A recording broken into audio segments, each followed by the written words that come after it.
hit I'm a Color Guard captain is Elizabeth Dimitrov.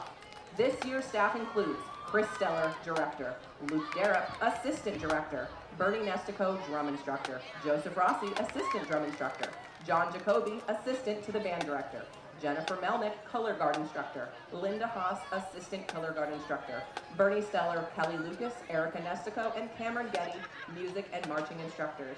We would like to thank Brett Getty, Matt Steller, the MCA School Board and Administration, and especially the MCA band parents for their continued invaluable support. The band would like to recognize the late Paul Proximichek, legendary MCA Mounties director who wrote the brass and woodwind arrangements for our show today.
And now, we invite you to sit back and enjoy the 2026 edition of the Mount Carmel Area Big Red Band.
broad stripes and bright stars through the perilous fights. O'er the ramparts we watched were so gallantly streaming, and the rocket's red glare, the bombs bursting in air, gave proof through the night that our flag was still there. Oh, say does that star-spangled banner yet wave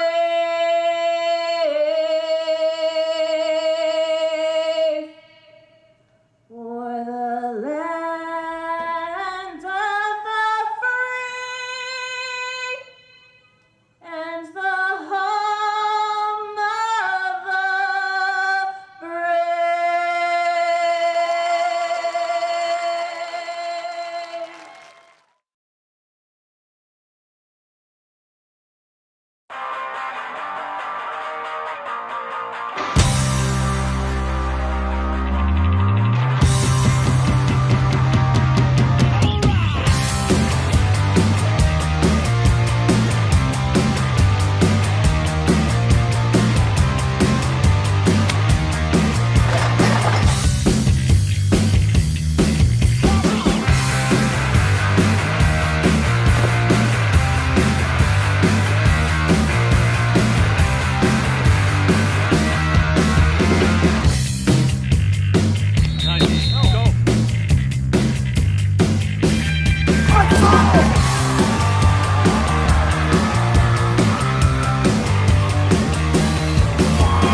Get ready. It's game time. Right here, right now.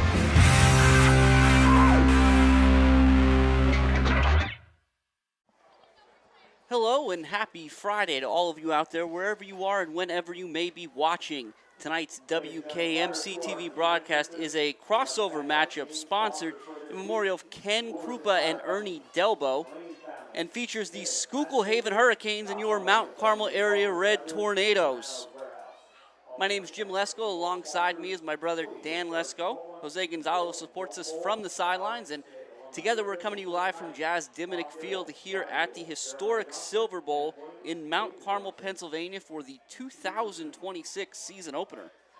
Now, coming into this season, there were pretty significant questions facing the team. Who steps in at quarterback now that Gavin Marshall has graduated? Who replaces Erb and Rempel and Shiganowski and Spears up front? What about Cricky, Higgins, and James Spears? Will those guys be healthy and ready to go for week one? The Red Tornadoes spent all offseason answering all those questions in the affirmative.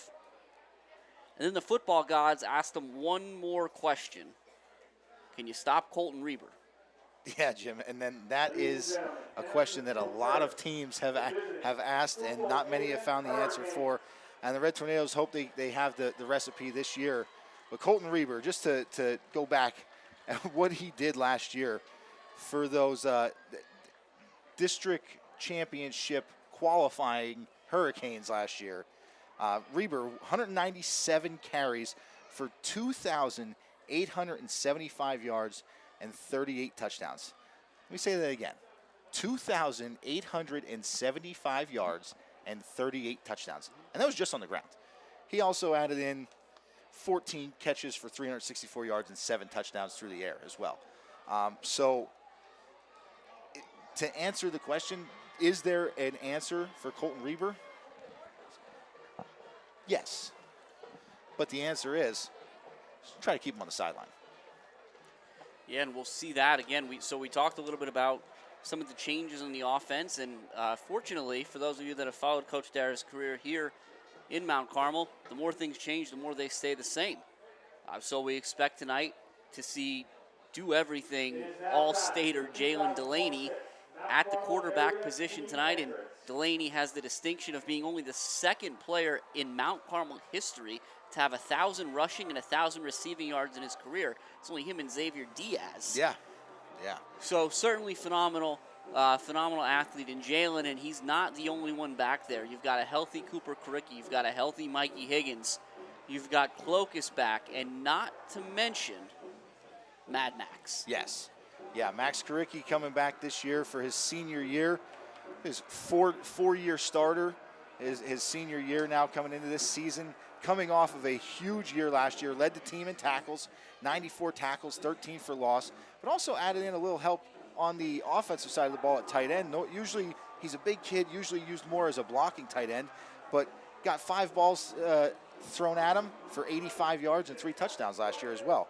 And Jim, you talked about that transition for Delaney, kind of going from somebody else putting the ball in his hands to just being the one to put the ball in somebody else's hands. See, a new addition to Coach Dara's coaching staff here is the perfect guy to help him make that transition, Johnny Ayers. Yeah, we were just talking about Johnny a little bit before the game. We remember the first year we did this, Johnny had 150 carries for 1,300 plus yards. Now, that was the year after he did the quarterback stuff, yes. But still certainly a well-known name here in these parts. But, and you talked about Max a little bit, and I think the Red Tornadoes know, again, what they're up against from an offense like School Havens. But you said Max Karicki, so this is Max's 4th year in a row as a starter. As you hear the fireworks here at the Silver Bowl behind us, this is Max's 4th year. Max is also has an opportunity to be a 4-time All-State selection. Wow. 291 tackles in his first 3 years, 9 tackles away from being 10th all-time here at Mount Carmel. And while we're on the topic of tackles, you've also got Clokus with 207 for his career. Yeah. And our good friend Jose pointed out that Jason Clokus is the only person in Mount Carmel history to start their junior year with 200-plus tackles. That's an absolutely insane number, and that just shows that the way that Coach Dara has used and infused this team with youth over the last few years, freshmen getting opportunities to start and getting significant playing time. That's how those records are able to be beat, and these kids are taking those opportunities and running with them. And you see that on both sides of the ball. I mean, we've got, again, if you look at the Red Tornado defense, there's some names you'll recognize from last year as well. We talked about Spears, James Spears, but certainly we're going to see Lance Glennie on the corner again. Glennie gave a great accounting of himself last season as a freshman, a lot of opportunities there. And the freshman, well, I should say the now sophomore, the freshman starter in Lentini is going to go both ways here as well. Rounding out that offensive line, you're going to see some new names. Again, we talked about it at the outset, the Red Tornadoes from that offensive line. Coming into the season, they lose Shiganowski, Seth Spears, that is. Logan Erb, our 55, bumps, double nickel. And, of course, Elijah Rempel. But this year, so the only returner there is Lentini, but we're going to see Josh Blessing, Sam Robert, Christian Bibbis, and Zay Lilly. So, again, certainly a very capable group stepping in there, and they'll be tasked with open holes for a more veteran, more senior-laden offensive backfield. Yeah. Yeah, I mean, that you talked about the mass exodus on the offensive line. It was kind of the opposite in the backfield. The Red Tornadoes have a ton of returning backs that contributed last year, and they're healthy. And that's the biggest thing. You talked about it at the outset. They're healthy. Mikey Higgins, who looked like he was poised to have an incredible breakout freshman year on both sides of the ball, goes down with that injury last year, misses out on the rest of the season. It's great to have him back, see him out there on the field. He's going to be starting in that backfield. We might get an opportunity to see him early on. And the Red Tornadoes win the toss, and they elect to defer again. They sent out Cooper Karicki, number 1, Jalen Delaney, 6, Max Karicki, 9. Those are your team captains, and tonight's game captain is 53, Josh Blessing. And again, Blessing's another one that's going to be asked to go both ways here early and often on that offensive line, and a solid linebacker on the defensive side. And now we get to see, to start the season, one of Mount Carmel's, I won't say unsung weapons, but one that doesn't always get the press that he should, and that's number 99, Josh Miller. Now, Miller kicked off 60 times last year and had 13 touchbacks. It's impressive. Phenomenal leg. It's impressive. And spent most of the season flirting with the all-time record for yards per kickoff for most of the season. So, wow. good news, folks, is it's Friday night football. We're back here again. The anticipation is over. It's a balmy 75 here in Mount Carmel. We'll see if that plays a factor as the night goes on. We were looking the last time we saw the Red Tornadoes, it was a heartbreaking 43-42 triple overtime loss to Montoursville in the District 4 Class AAA semifinals, and that was Halloween. That was last Halloween, so we're 10 months removed from that. And it's been a long 10 months, but we're glad to be back, and we're glad you're back with us for yet another season of Red Tornado football.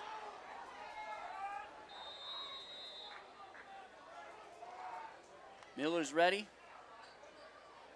The refs are ready. And we're underway. And why would it be anything but a touchback 9 yards deep? Wow. From Miller. That's what a weapon to have, especially with dangerous return men back there like Goad and Reber. We're going to see some projected starters here for the Schuylkill Haven offense. Again, you've got Deal at the quarterback position. We talked about Reber, Yoder, Goad, and Muriel round out the offensive backfield. Flannery will be the center, the guard Chappelle and Liebensberger, Western and Brand at the tackles, and Noah Runkle, the freshman tight end. And we'll talk about him as the night goes on. Quite an athlete. First play, Reber, nowhere to go, and as that defense makes a stop, we'll get a look at the Red Tornadoes defensive starters here as well. You've got Lilly, Lentini, and Cricky are the three men in the middle. Swatsky and Higgins, the outside linebackers, who are going to double as defensive ends. Clokus and Blessing, the inside backers. Lukuski, Glenny at the corners, and Delaney and James Spears are your safeties for tonight.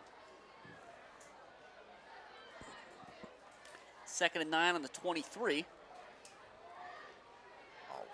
And that one is Yoder, and nowhere to go. And that's a phenomenal play there by defensive end Mike Higgins. He's outside linebacker Mike Higgins playing that edge defender. He gets upfield. He forces that play back inside. He doesn't make the tackle, but he turns that guy back into where the rest of the defense is for a very short gain there for the Hurricanes. 3rd and 5. The Hurricanes open it up just a bit. 4 wide. Reber sidecar. Deal's going to throw. He's under pressure immediately, but a good ball will be enough for a first down completed to number 28, Logan Goad. That's a great pass there from Deal. Under immediate pressure, he looked left, saw Mikey Higgins coming, looked back right, had Max Karicki right in his face, but still was able, under pressure, to get rid of that ball and deliver an accurate pass on a 3rd down play there where you need the first down. It was a great job. Muriel split far left. Deal going to throw it again. It's Runkle. A nice reception. He'll gain 4, 2nd and 6. Yeah, not exactly what we were anticipating to see, but this is kind of how Schuylkill Haven seems to run their offense, Jim. You know, we were going through it earlier. There were games where Reber had 31 carries last year, and then there were games where he had 4 carries. So they spread the ball around well. They averaged 55 points a game last year, so whatever they're doing, I'm not questioning it. Godin Heinerschitz, but it's Reber, and he'll fight forward, but the Red Tornadoes do a good job of stopping him and bringing up another 3rd down. Yeah, the Red Tornadoes, really good job there, and that's the biggest thing. You see Reber here; he's a big kid. He goes 6'1", 230 pounds as a running back, and he's lightning quick. He is just an absolute athlete out there. So you got to have multiple guys on him. You can't one guy trying to tackle him in open field. It's probably not going to go well for the defense. It's Muriel to the right. Otherwise, it's a tight set here. It's Goad in motion, but Deal's going to keep it himself. The falls forward. Got it. First down, Hurricanes. So far, the Hurricanes 2 for 2 on 3rd down. Yeah. That's Red Tornado defense doing a really good job here, though. I can't. There's some of these pass plays, it's really hard to defend, the hitches, the outs, and just running, making them earn everything they get. It's a pitch to Goad, and Goad's going to be tackled for a gain of 2. Looks like Likuski on the stop. It's a good job out there by Likuski. A little help from number 9, Mad Max there.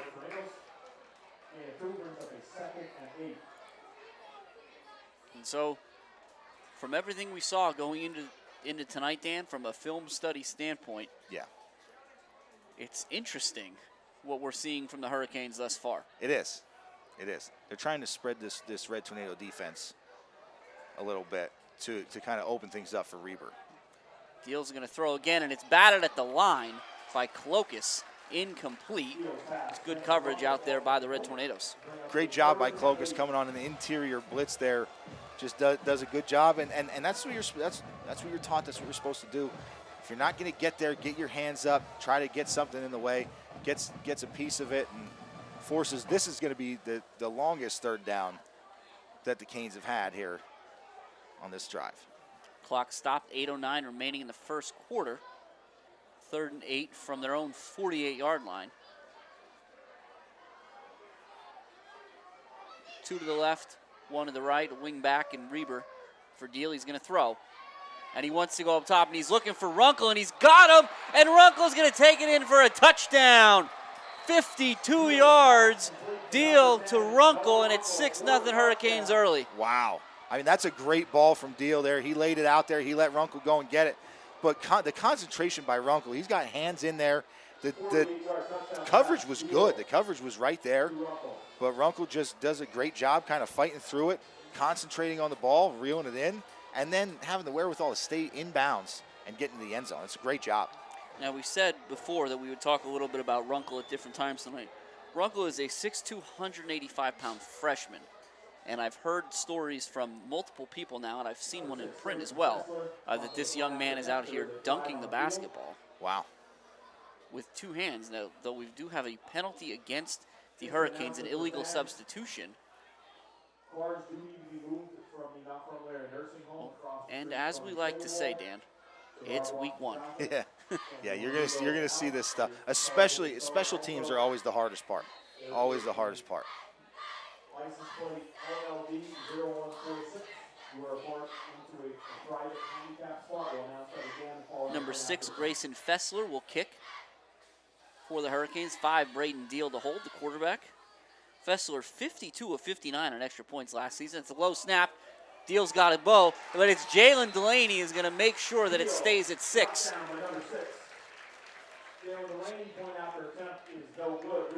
And that's a big play there by Delaney, because we don't want to. Josh Miller is pretty automatic. Yep. Yeah, Josh Miller has been very good, and Fessler was just as good. And we'll talk a little bit about that Schuylkill Haven offense, but I think now it's time to shift to the Mount Carmel offense. So we do have the offensive starters for the Big Red here. And as we talked about, it's going to be Delaney at the quarterback position. Higgins, Clovis, and Caricki will round out that backfield in the shotgun double wing. Swatsky and Max Caricki are the tight ends. And then left to right, the Red Tornadoes will go Lily, Bibas, Robert, Blessing, and Lentini. Over the last year or two, you saw the Red Tornadoes spread it out a little bit more, take advantage of the offense Marshalik offered, but this will be more traditional shotgun double wing from a John Dara team. Yes. And Fessler will kick. The Red Tornadoes have Delaney and Caricki deep. It'll be nice to see the ball in their hands for the first time this season. It's a squibbler, and a great job by number 51, Christian Bibas, to fall on that ball. That is a fantastic job by Bibas, because that ball hits Chance Swatsky in the front line and starts spinning all funny, different kinds of ways. You don't know where that ball is going to go. Best thing to do, cover it up, get on top of it. Good job. And so defensively for the Hurricanes, their projected starters.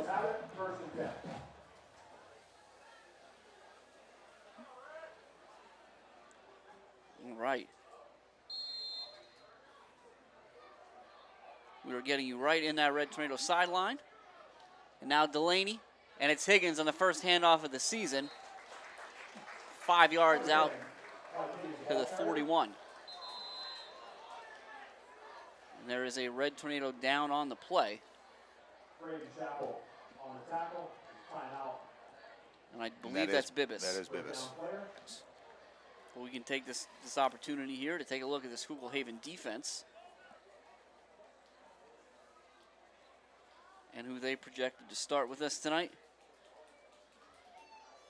We'll see where we're at here. And you've got, again, we talked about Reber, Go, Davis, and Chappelle. Those will be the 4 linebackers. The down linemen are going to be Yoder, Wessner, Reber, and Leibensperger. Deal, Gerber at the corners, and Walchak is the safety. Again, that looks like it's like a 6'2" the way they walk those outside backers up. Yeah, it's gonna look like that unless the Big Red kind of spreads things out a little bit. Then it'll look more like a traditional 4-4, which is what it actually is. But it is gonna look like a 6. It's gonna look like a 6'5", realistically. So while they tend to Bibbis, looks like the officials respotted the ball back to the 40. Bibbis is up and on his way off the field. That's good. Which is great to see. He will be spelled early here.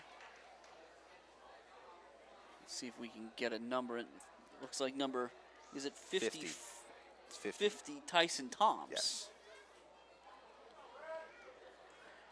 And so when we reset, 2nd and 7 for Mount Carmel at the 40-yard line.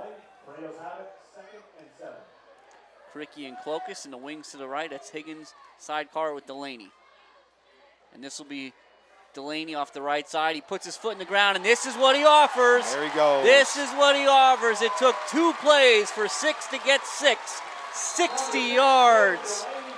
And we're all tied up here early. What vision from Jalen Delaney there. That play is supposed to go off tackle to the right side. He gets to about the line of scrimmage. He sees the cutback lane and gets in there immediately, takes it all the way back across the defense, and then just beats everybody to the end zone. It's a fantastic job. Great job up front, the offensive line getting them there, and then Delaney doing the rest from there. And now the Red Tornadoes, again, also struggling, although I think we can give the Red Tornadoes a little break here, because that's Tom's hoofing it out there, so you have to think that's probably a Bibbis spot. Yeah. So good job by Tom's getting out there, and good job by Miller to give the Red Tornadoes a 7-6 lead at the 7:31 mark of the first quarter. Well, Dan, 4.5 minutes in, pretty exciting. Yeah, and you know, Jim, we've talked about all games so far, pretty much since we've started, that each team is going to have a couple home run hitters, right? Guys that we know, anytime they get the ball in their hands, there's a chance for them to take it for 6. Reber, Runkle, I'm sorry. Yeah, Reber, Runkle on the Kane side, Delaney, Higgins, Karicki, Swatsky, all those guys on the Red Tornado side of the ball. And that's all it takes, is one touch. You know, Jalen handed that first one off to Mikey, got a little break, and then one touch. His first carry of the game he takes for 60 yards. First carry of his senior year, too. That's a big one. Reber and Goad back deep for the Hurricanes. Again, we'll see if they have anything to do tonight, or if Blessing decides to keep depositing it in the back of the end zone. Reber and Good back deep for the Hurricanes.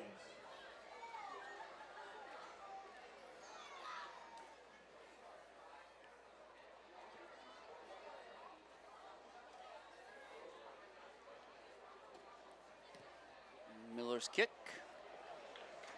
I mean, 9 yards deep again. You don't even need kick coverage. Yeah, he's nothing if not consistent. I think that ball hit the same spot in the grass in the back of the end zone. My goodness, what a kick. And so that first drive was punch, counter punch between the two offenses. Now we'll see if the Red Tornadoes can be the first defense to step up and get a stop.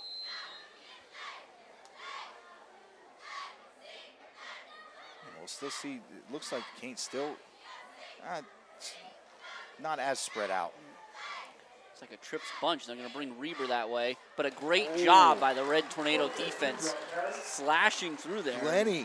Glenny came around the trip set and dove in there and got an ankle of Reber while the rest of the defense came and cleaned it up. That's a great job there by Glenny coming off the edge. Well, we talked about a little bit at the outset of how do you stop a kid like Reber. He's big, he's strong, he's fast, but if you can get him before he gets moving. Yeah, can't let him get going. 2nd and 11. Cost him a yard back to the 19. Yes, high school touchbacks still only go out to the 20. Deal to throw again. He wants the out route for Goad, and he's got him. Goad turns upfield. A good job by Swatsky, but it'll be a first down for the Hurricanes. And that's just such a tough pass pattern to defend. You know, you don't want to give an inside release, so you're playing them inside, and it's just a quick out, 2 or 3 yards. And if you have speed, you're not getting there.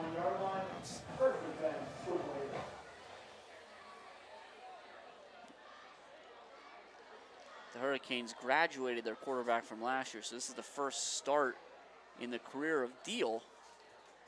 And Deal didn't throw a pass last year from all we can see. And certainly well poised here early on. And it's Reber up the middle. Good job of gang tackling there by the Red Tornadoes. Reber does fall forward out to the 37. Yeah, a big kid like that is going to be hard to not fall forward. He uses his leverage well, and that's what those big backs do. We talk about that Red Tornado defense again. It's Cricky and Lentini are, I guess, the inside defensive tackles. I don't know if they're true nose tackles, but they're inside DTs along with Lilly.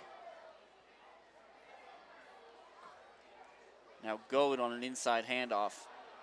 He gets the corner, and a great tackle by James Spears is going to save a huge gain, if not a touchdown, as the ball's now to midfield. Yeah, Jim, it looked like Lukuski had a good angle, but an angle to maybe tackle him around the 5. That was a huge tackle there by Spears.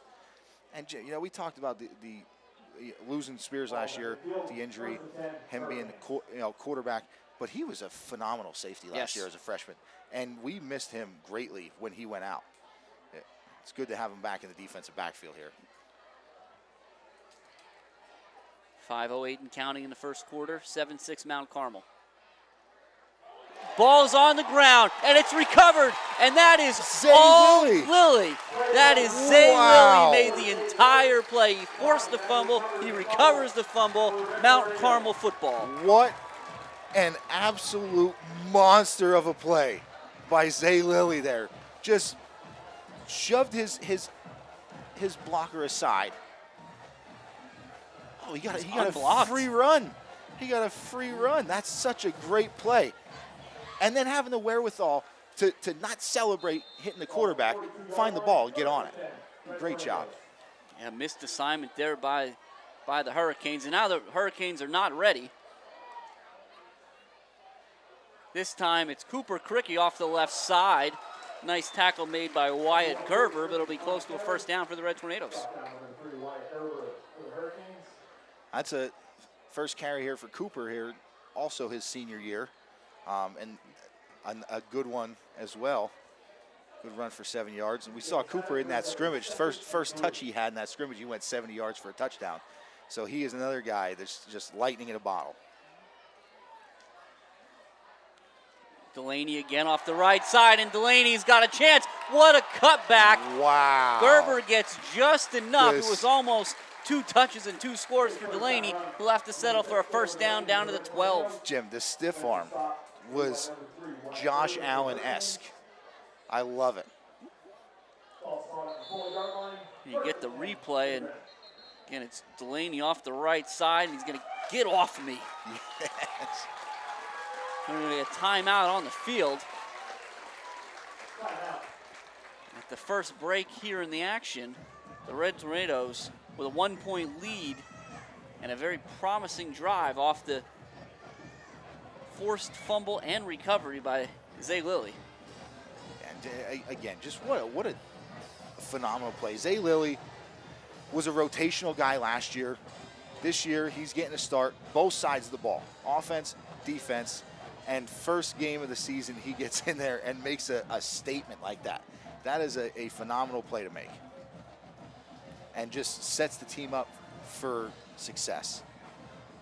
We want to again just thank tonight's sponsor and the families of Ken Krupa and Ernie Delbo, honoring their memory with the support of this game.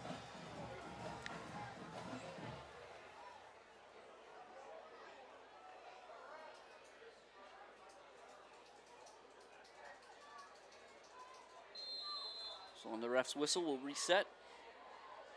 4:45 remaining in the first quarter. This one's Mikey Higgins, and he's right up the middle. Touchdown, number 10 from 12 yards out, 13-6 Mount Carmel. And that's a great run there by Mikey. But what just a great job there by the offensive line. And particularly, I'm going to point out the guy that kind of got thrown into action when Bibas went down. Tyson Toms comes out here. He's one of the lead pulling guards on that play. Gets right in front, takes on a Canes defender and eats him up. So Mikey has a free run to the end zone.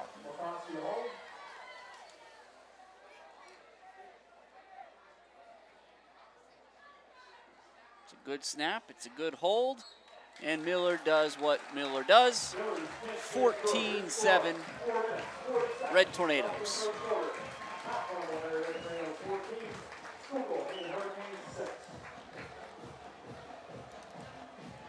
Ooh, baby. So where do you go from here, Jim?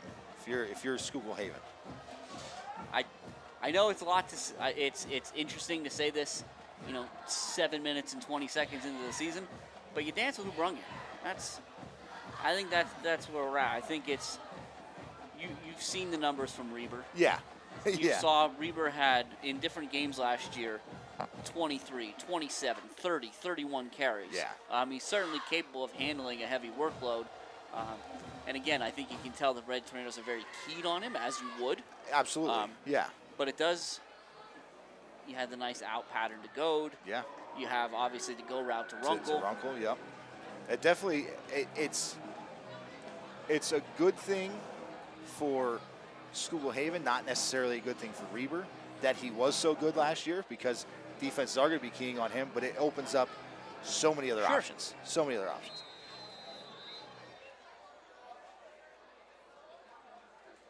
We'll see if Miller can go 3 for 3 in touchbacks here.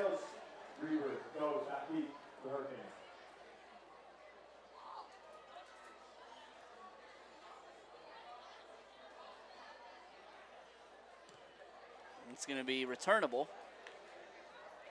Oh, but they opt against it. Goad could have had that at the 1, but it was kind of sidelines. It was kind of sideways. And it was high.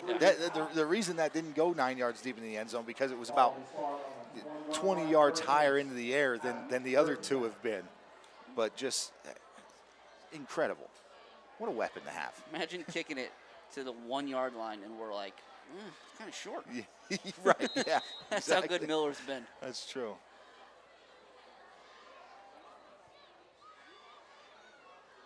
And give credit to that Red Tornado defense early. Even as the Hurricanes have tried to spread them out, it hasn't worked. And so now they're going to tighten it up again. Red Tornadoes bouncing around. Confusion there. Looks like, and there goes Reber. And a stiff arm of his own, and now he's going to show off that speed, and he's going to outrun the angle 80 yards, Colton Reber, and it's all of a sudden, again, a 1-point game. It's incredible. It is incredible to have a running back that is that big run that fast. It's impressive. Now, I'm curious to see what Haven decides to do there. It looks like offense is on the field, which is what I anticipated at this point. And it doesn't seem like points are going to be at a premium, but it's you want to get this even as quickly as possible. When you see Reber there on the replay, again, great job by our TV crew, and we'll get to them in just a second. Reber runs through 3 tackles before he outruns the defense. Yeah, it's impressive. So on the conversion attempt, Deal's going to throw. And now he looks to run, and he's got nowhere to go. The Red Tornadoes stop him up, so it'll stay 14-12. We'll see if that's a decision that Coach Farr comes to rule later in the night. Yeah. As we said, it's week one. It's week one for everybody. That includes Dan and I, and that includes our TV studio. But my goodness, if we're not always happy and excited to give you just a phenomenal experience every Friday night, we appreciate you choosing to spend your time with us, and we want to make sure we recognize our TV studio crew here. Again, WKMC TV is a student-run TV studio out of the Mount Carmel Area School District.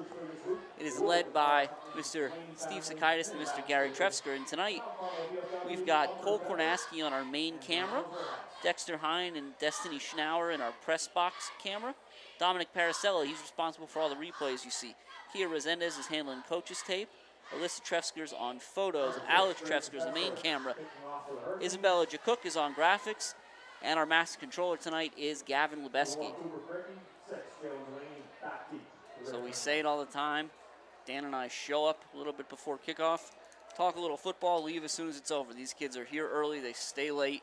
Home games, away games, hot, cold, rain, shine, whatever it might be. They're the ones really responsible for bringing you Mount Carmel football on Friday nights. And another low kick. That one's fallen on by Lukuski at the 35. Yeah, it looked like Lukuski had thoughts of returning that one, but once he didn't handle it well initially, he said, I'm just going to cover this up. If I get this Sunday hop. Yeah, right. And why not? So we see a little change here in the Red Tornado backfield for the first time tonight. Karicki will now be sidecar with Delaney. Glennie in where Karicki was. Mikey Higgins getting himself a little blow here on the sideline. Cooper picks his way to the 38.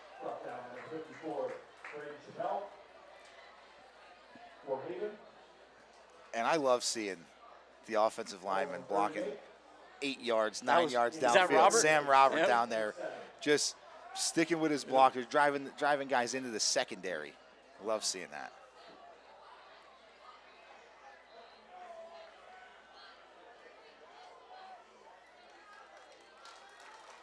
Cooper again. Falling forward to the 43. Third and about 4.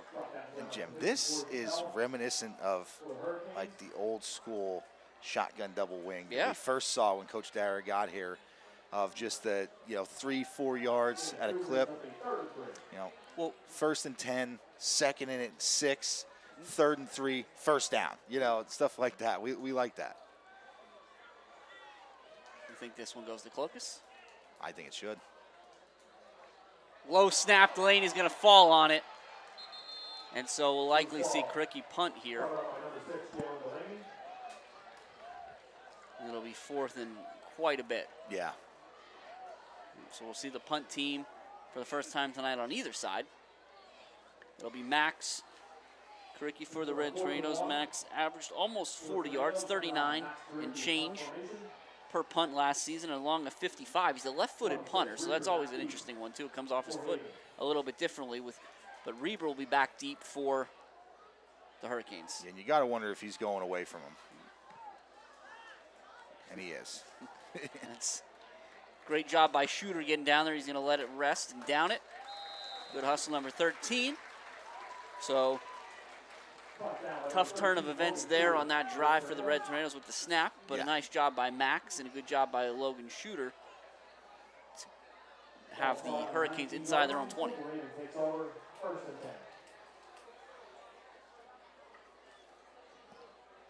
And really, this has been pretty consistent for School of Haven, starting right around the 20-yard line again, but it hasn't slowed their offense down. Like I said, they got some home run hitters. Runkle with the long touchdown reception, and then Reber with the really long touchdown run. They have guys that can score from anywhere.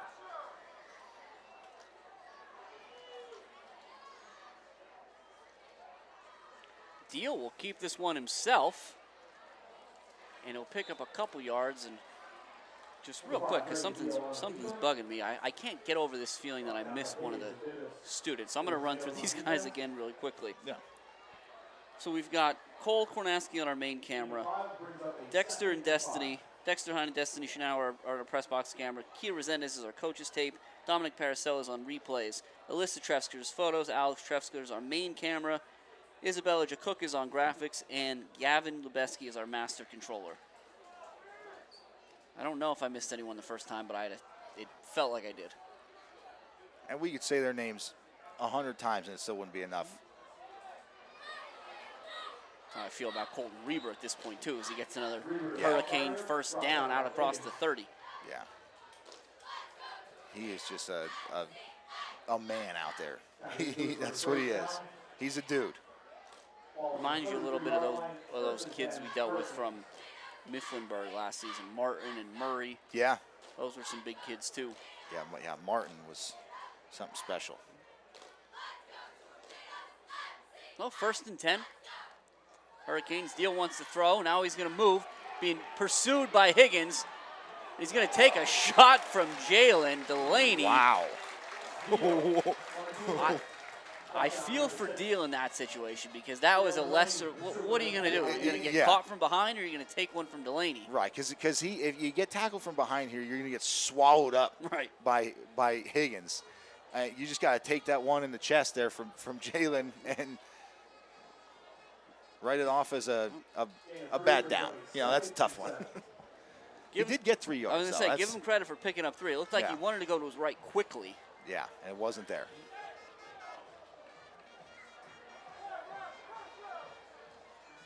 Reber to the right. He's going to run right into the teeth of that Red Tornado defense, and there's nowhere to go. Maybe a yard. It'll be 3rd and 6. Good opportunity here for the Big Red to kind of make up for their offense and get a stop here. It'd be huge. See if the Hurricanes come out of the huddle. 10 seconds left in the quarter. They may be content to just walk down the other side of the field. And it looks like that's what they will do. After 1 quarter of play here in opening night at the Silver Bowl, it's 14-12 Red Tornadoes.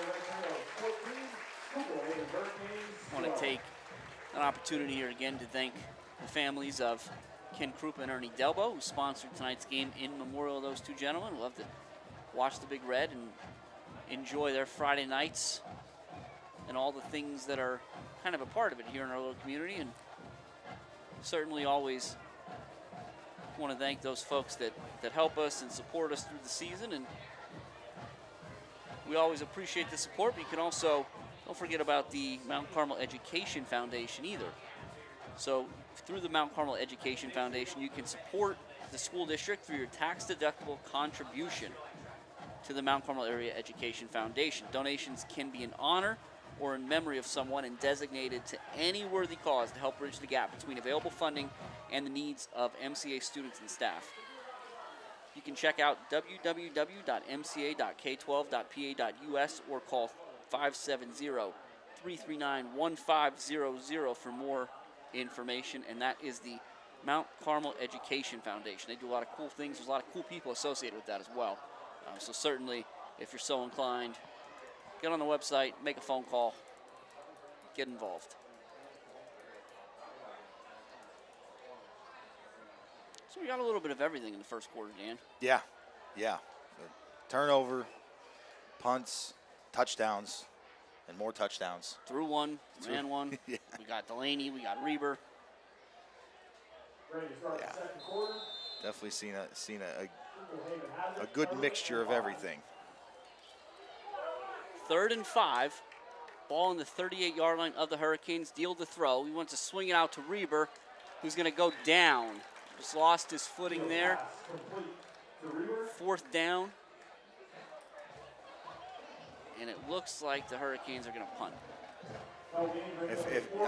If I were the Red Tornado defense, and it looks like Coach Gilger is keeping defense on the field and just sending 2 guys back to return, because the Schuylkill Haven punter is none other than Colton Reber. So of course it is. The one guy you don't want with the ball in his hands is also the one responsible for giving it back to you. So He doesn't look that far back either. Yeah, we'll see. We'll see if there's any funny business going on here. Nice punt from Reber. Yeah. Well over the head of Glennie. It's not going to be returned. So now it'll be 1st and 10 Mount Carmel at the 16-yard line. Reber averaged actually only 34-35 a punt last season, but a great kick there. They didn't punt very often last season that's either. true too. Yeah, I have him down for 8 punts. 8 punts, and there was nobody else listed with any punts. Yes. Well, I think I teased it a little bit early on when we would talk about the Schuylkill offense a little bit. And yes, they're on defense now, but to Dan's point about not punting, this is an offense that averaged 54 points a game, 475 yards of total offense. Averaged. Absolutely insane. But it's their defense that's important right now. Good run. And they Good just get enough of Cooper as he picks up 9. It's a great run there by Cooper, and just some of the nuances of this Coach Dara offense that's really interesting to watch. You know, you like getting those guys on the outside, but a lot of times it's in and then out. Just the way that they run their offenses.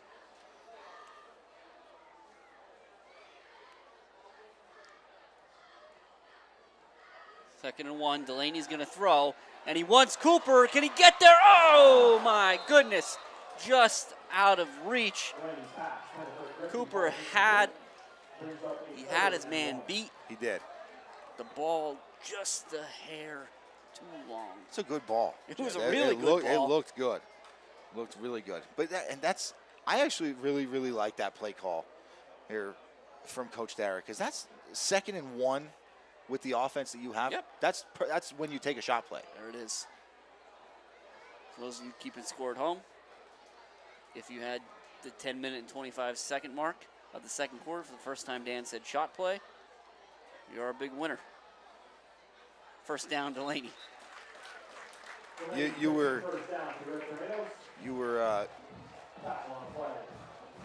interjecting there, so I didn't get a chance to say big third down there.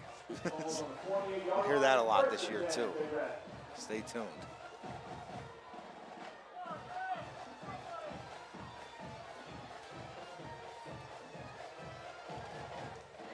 Delaney again.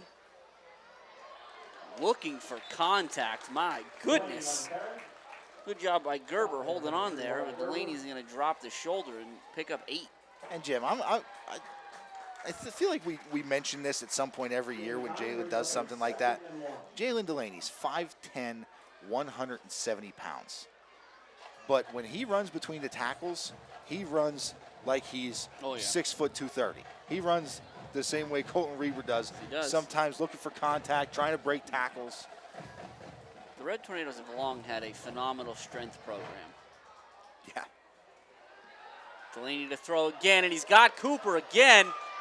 This one, Cooper had to slow up, but we're going to get a 15-yard pass interference penalty there.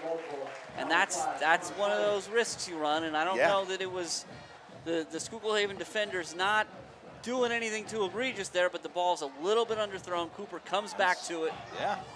He's and at the end of the day, the way that call comes out is the defender has to give the receiver an opportunity to catch the ball, just like it would be if it was called the other way. If it was offensive pass interference, the receiver has to give the defender an opportunity to catch the ball.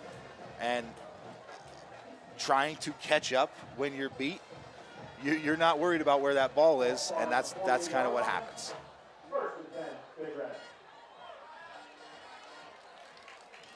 That's going to move the ball into Hurricane territory at the 48-yard line. 1st and 10, Mount Carmel. They lead 14-12 with 9:18 left in the first half.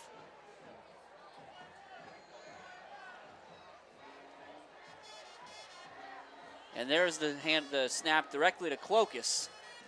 He almost got out there. Almost.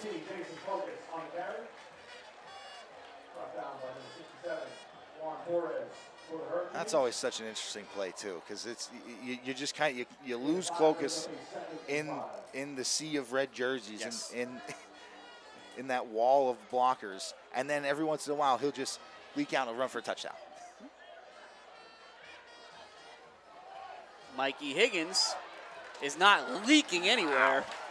Tough run to the 32-yard line for a Mount Carmel first down. So just a hard downhill run from Mikey Higgins. And again, the 5'11", 195-pound sophomore, again, was certainly poised for great things last year as well. An injury cut his campaign short, but he did all the things he had to do in the offseason, and he's here, he's healthy, and he's making a difference.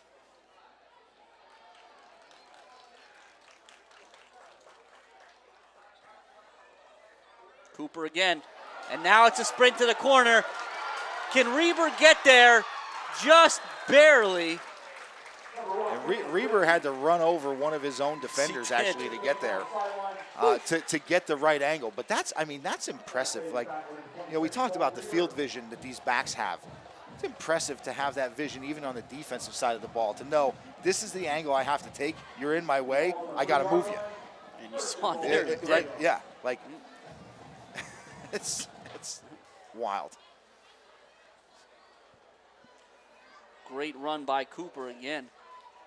Maybe first and goal, Mount Carmel at the 3. Delaney fakes the sweep, and he's going to go in untouched. His second of the night, 20-12, Big Red. And that one looked easy there for Jalen. He kind of danced his way into the end zone there. Just a really good drive there by the Red Tornadoes after forcing the punt on the other side from the defense, coming back and getting points on the board, and an opportunity to make this a 2-score game.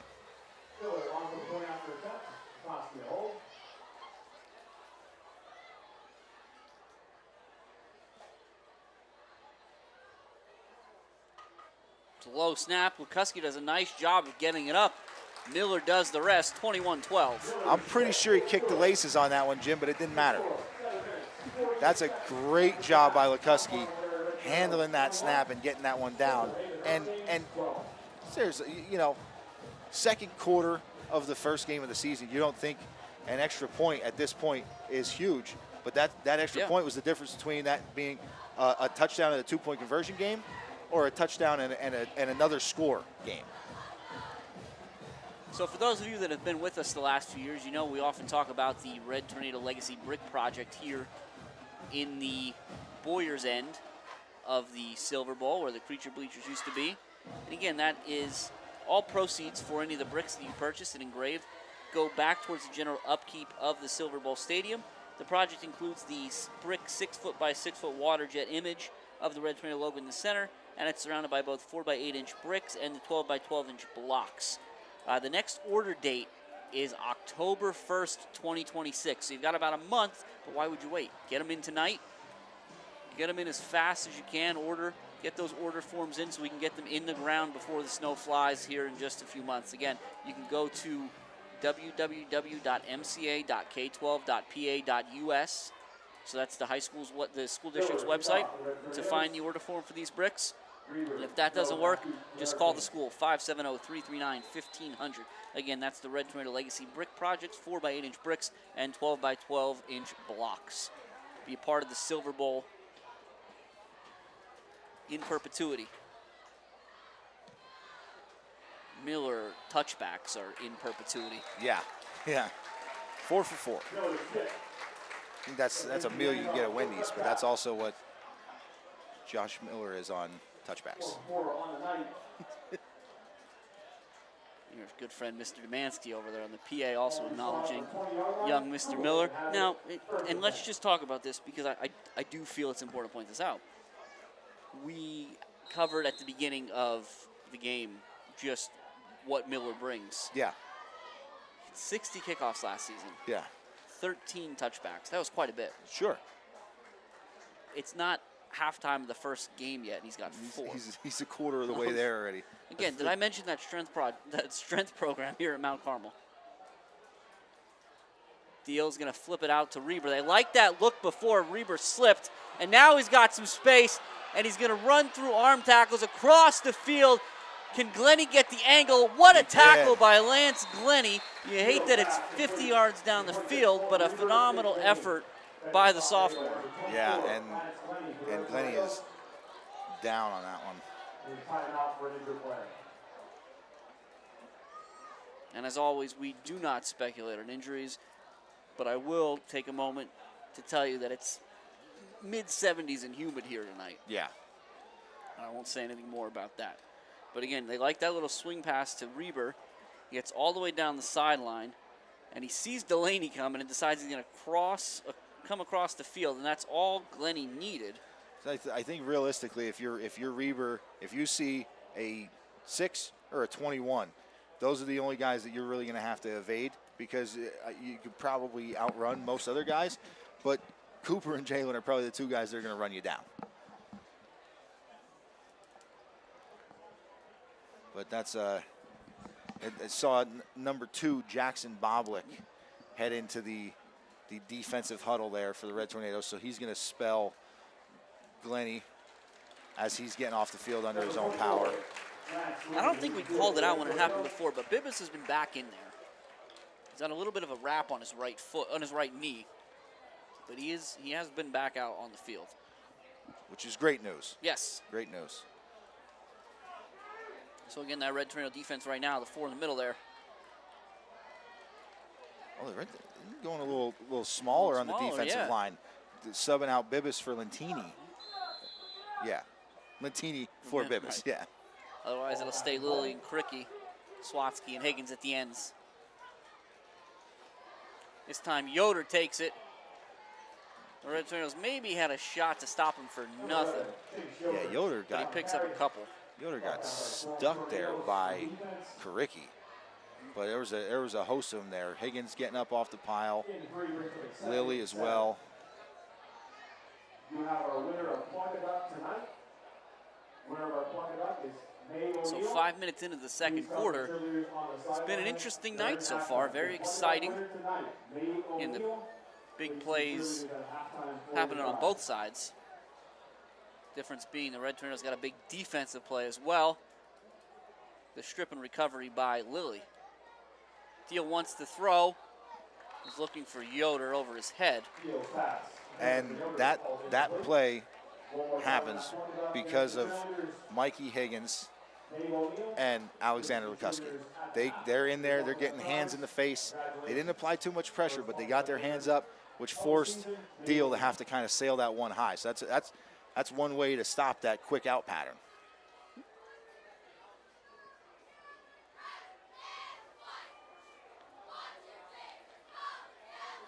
We'll see here. 3rd and 7 at the 20. Certainly 4 down territory. I mean, see if Coach Farr gives Reber a shot. You got to go Reber. Deal's going to throw again. And he's going for Runkle. Touchdown, his second of the night. This one 20 yards. And the 6'2 freshman making his presence known early in his varsity career. And Jim, it looked like they just lost him.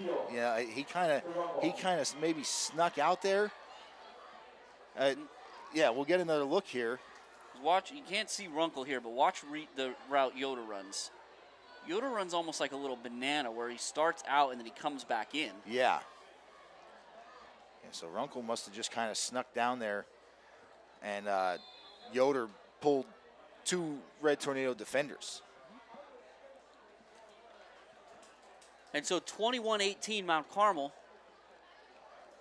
The Hurricanes will opt to kick here. And as Dan pointed out with the last touchdown for the Red Tornadoes, the 9-point lead made it 2 possessions.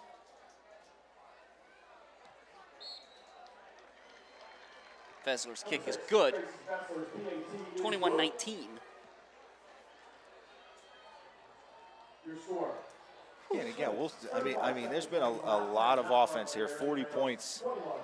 Here, still with not even halfway through the second quarter. We've got 40 points on the board. A lot of those scored quickly, but you know, just trying to figure what do the defenses need to do to kind of make adjustments here. I mean, unfortunately, when you're giving up these big plays, when they're one-play drives, one play going for 50-plus yards, there's really not much you can change. No. It's one guy out of position on one play. You got to change that next time, but then it's, you know, it happens. So it's just a hard-fought battle at this point. We were talking about the folks that support what we do here in the broadcast, and as we always do, I think we'd be remiss not to also acknowledge Joe Daukus and the Lithuanian Club. All right, we always appreciate the support of the Lits. The Lits, hopefully you were around and you enjoyed their 100th celebration a couple weeks ago here in town. Yeah. They opened in 1926, or established in 1926, so they just celebrated their 100th anniversary. And again, they are longtime supporters of what we do here on Friday nights and everywhere else in the TV studio. Fessler's kick, it's going to take a weird hop and stay in bounds. Nowhere to go for Delaney. But listen, so just to finish that, we appreciate the Lits and Joe and everything they do for us, but Jackson Boblick's a problem. He is a problem. I've watched him on every kickoff just annihilate somebody. Yeah. I love it. It's great. I love it. I mean, these guys have been waiting 10 months to hit somebody that's not in a red jersey. Right. You know, that you get a little bit of popping in practice, but you're taking it easy on your own team. You finally get a chance to let loose on somebody from a different school district. Right. Phenomenal job by Jackson. 1st and 10. Cooper picks his way, and by the shoelaces, he's going to be tackled. Yeah. I mean, we're talking shoelaces away from a 70-yard touchdown. And yeah, it's there every time. Yeah. The Red Tornado down in the backfield. Can't quite see who it is. Just process of elimination here. I think it's going to be Lentini. All right. And again, we will not speculate on injuries. But I don't mind speculating on the weather. Yeah. It's pretty warm here tonight. It's balmy. Yeah, that's not quite a speculation, I guess. It is a warm night, as is often the case. I was looking back. I think we've had warmer. Yeah. And maybe a little more humid openers, but it's definitely warm. Well, I was looking back through the years, and one of the things that we've started tracking just kind of at our own interest is game time temperatures. The last 4, 5, 6 years, I mean, it's mid-70s when we get out here to get started at kickoff. So it's not getting any cooler in August. And we're really starting a week later than this last year than last year, too. So now that we can see for sure, as Dan was right, Lentini's up and walking off. Is Tom's going there again? I don't know if Tom's is going to be the replacement tackle. I think Tom's the guard, so we'll see. Did they move Max to tackle? No, that's number I'm trying to find 60. Max. As I think Landon Williams is out there as a tight end right now.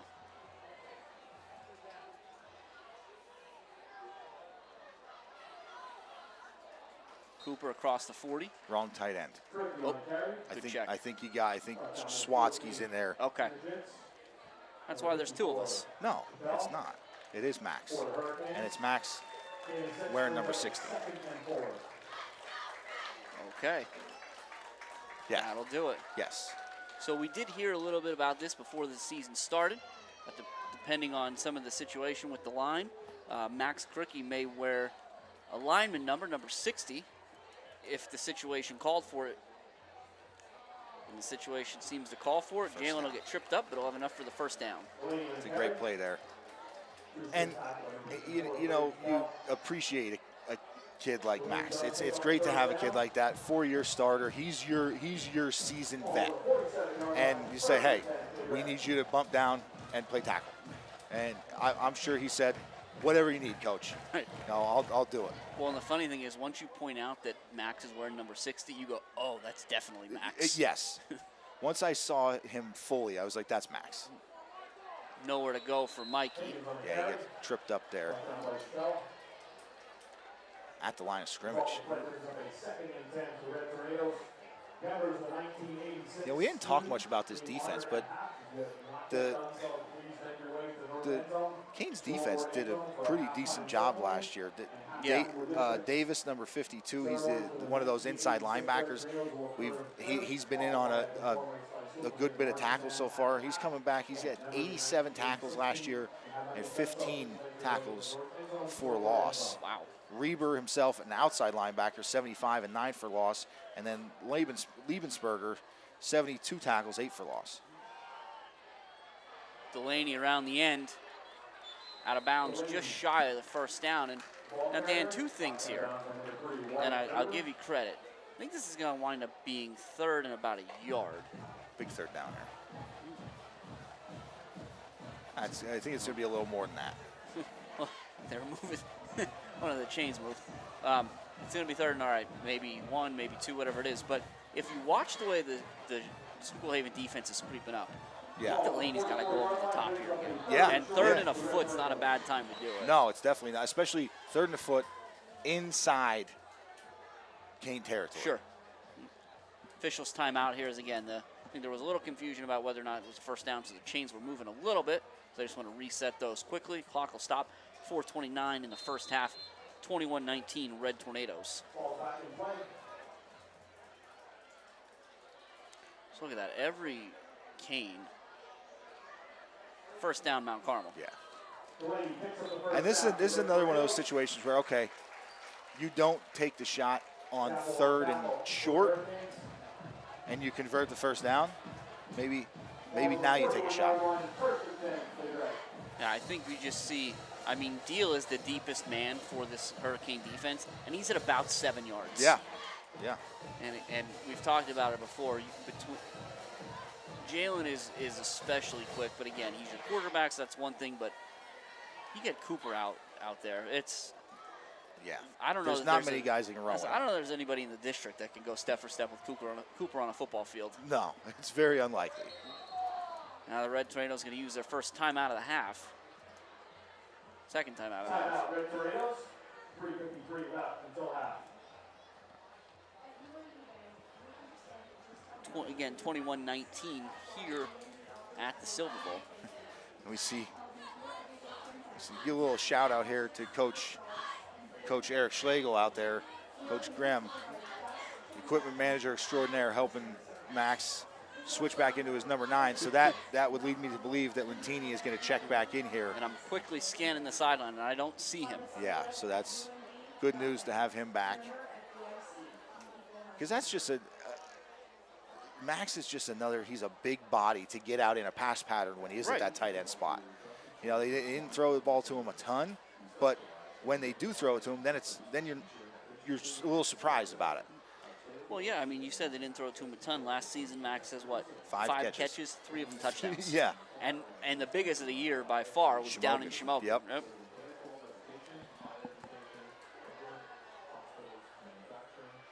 So it's been an exciting first half for sure.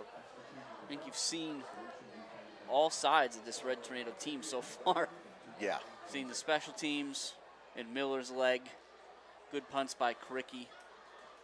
Obviously the offense, you've seen Jalen and Cooper and Mikey. Defensively, you've seen Max and company stop up Reber at times, and you've seen the Canes do some things well also here early on.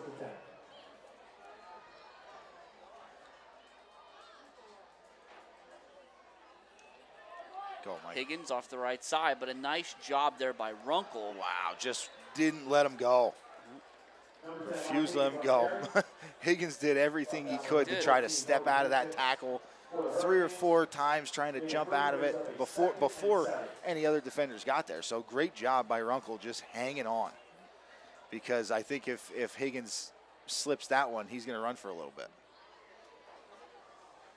And the Red Tornadoes in no rush here.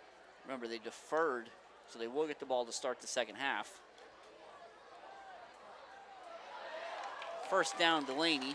And just, I know it's such a small thing, but just the ability to know you're going down, put your hand down, and kind of launch yourself forward for an extra yard or two. And that's, I don't think we give enough credit to Coach Bob Veach for the consistent, incredible skill guys that come through this team. Couldn't agree more. Speaking of incredible skill guys, so that's Cooper from 26, but it will come back. I think a Red Tornado, I think they tripped trying to set a block. That's exactly what it looked like. The lead blocker out there just kind of fell down as he was making contact. They're going to get him for a hold. So it'll come back 10 yards from the spot. We'll make it 1st and 12. That's the upside of it going from the spot of the foul. Is you know, you're not looking at a 1st and 20 here. Right.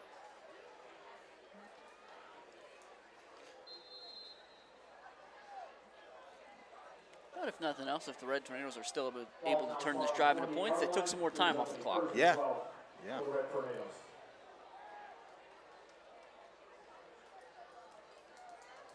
So the same look they started with tonight, the shotgun double wing. Kricky in motion, right back to him, and he's going to get strung out of bounds outside a little bit there. And another flag now. Yeah, we'll see where this one This goes. one also in the area of holding. Holding or a block in the back maybe. It looked like they threw it behind where Cooper went out, so Gonna be that's another another hold. yeah. Now this one's going to hurt a little more. Yeah. This one, and now if it is behind the line of scrimmage, it still has to go from the original line of scrimmage. But this will put us at 1st and 22 now. Let's see where they walk it off from. Because the far official's one that threw it. Oh, so it looks like it was downfield. Yeah, but it's, I mean, just barely. Yeah. It might not be 22, but it's 21. 20. Yeah, 21, right? Yeah. So. I think realistically, if I'm counting off the yard markers here, we got 1st and 19. So interestingly enough, a very clean first half on both sides. I've seen a couple penalties on back-to-back plays. A high snap, and do the Hurricanes have it? I think they do, Jim. We'll wait for an official call. It was high on Delaney. Cooper had a chance, but it caught him off guard. He wasn't expected to hit him in the shoulder pad. Right. And it looks like the Mount Carmel got back on the ball. Oh, and wow. it's Jalen. I think that was Delaney that got up off the bottom of the pile. Great job, because he's on the ground. Right. He had to probably army crawl for that thing. So here you see on the replay, snap comes back a little hot. Cooper does what he can, but Jalen used his right arm to wrestle that ball away from 3 Hurricane defenders. Have we talked about the strength program? Now those 2 holds hurt a little bit more. Jalen wants to throw, and it's a throwback, and he had Swatsky just underthrew it a little bit, and it almost looked like he let up. Or like his foot got caught in the turf, maybe. It was a little bit of an awkward motion out of Delaney on that one. Yeah, it definitely didn't look like a full-on throw there. And on that note, you're going to see with third and a long way, you're going to see Delaney go to receiver, and Spears check in along with Glennie. Chance Swatsky comes out from the tight end spot. We're going to open things up for the first time all night. Spears was 4 of 7 last season with a touchdown, for 58 yards and a touchdown. And Coach Dara is going to use his last time out of the half. Yeah. 2 minutes and 3 seconds remaining in the half. It's going to be 3rd and 21 for Mount Carmel again. And while it's okay if things work out, you go back and you think this was 1st and 10. You know, 1st and 10 from where is that? The 26. Cooper Kricky took it in for a touchdown. There was a hold that came back. Cooper picked up 3 on the next play. It was another hold that came back even further. You have the muff snap, and now all of a sudden, an underthrown ball leaves you with 3rd and 21. Yeah, third and forever. And exactly where we are now is exactly where you don't want to be. Like you want to get in your base set and run that all game. If in a perfect world, that's what happens. Now we're in 3rd and 21. Personnel changes. This is a big drive here, especially considering the time left. You want to take a lead into halftime. Well, and I'll say it's a tough spot to put young James Spears in. Yeah. But everybody in the stadium knows he's likely going to throw it here. Hey, it's 3rd and 21, and they're running a cover 4 defense right now is what it looks like. Let's go and get us a first down. 2 to the right, 1 to the left for Spears. Higgins will be his personal protector. He's going to step up, and he throws shy of Kricky. Lenny was in the area as well. Even a completion was going to be well short. Let Miller kick it from here. Well, I wouldn't say I'm excited because you never get excited about a punt, but this is about where we saw, I mean, it was on the other side, but the yardage is about where we saw Max punting from pregame. Yeah. And he was angling and getting it down inside the 5, so I'll be curious to see how we do here. Yeah, and he's going to have to go to the far sideline here to keep it away from Reber. I was gonna say, and good choice. I was just gonna say, it's not the end of the world to just blast this through the back of the end zone either. At least you get. It's going to net what, maybe 12 yards? Yeah, you keep it out of 18 yards. That's. Yeah, and you keep the ball out of that home run hitter's hand back there. That's the huge thing. And so now you have the Red Tornadoes here. You're going to ask the defense to make a stop before the half. An offense that was running very smoothly so far is falters on 3 straight plays, the 2 holds and a fumble. And now all of a sudden, 21-19, still holding the lead. But the Hurricanes have the ball.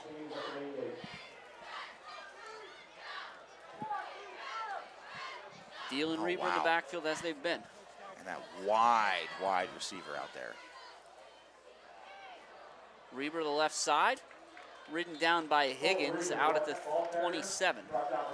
It's a nice play by Higgins. It's a good gain for Reber either way, but you know, if he's picking up 6-7 yards and getting tackled, you take that at this point of the game. With the time left, the problem is going to be if he goes off for a long one, right, or if they can hit a long pass. Well, we haven't talked about it a lot, but this wing tee, well, it's not here right now. Yeah. So we'll catch it next time. Yeah. My mother wants you to get photos of me interviewing. Reber again out to the 39 for a first down. It'll stop the clock momentarily. But Dan, they've been running this like it's a trips bunch set, but it's right off the line. Yes, it's a really tight trips, and it's essentially cheaters. That's essentially what they do in the backfield in their normal wing tee. It's just now you've got split out guys out there. Under a minute remaining in the first half, 21-19. Yoder to the left side, 46, 47-yard line perhaps. Brought down focus on defense. Clock continues to move. The Hurricanes have all 3 timeouts. Coach Farr really not in any hurry to use any of his timeouts here. Doesn't seem phased over there. I think he's more concerned with not letting the Red Tornadoes get the football back. Reber off the right side, and that's Max Koricki. That's what he's there for. And now we're going to see a timeout. But that is a phenomenal play there by Max Koricki, getting in the backfield there and stopping Reber before he can get going. 26 seconds left until that.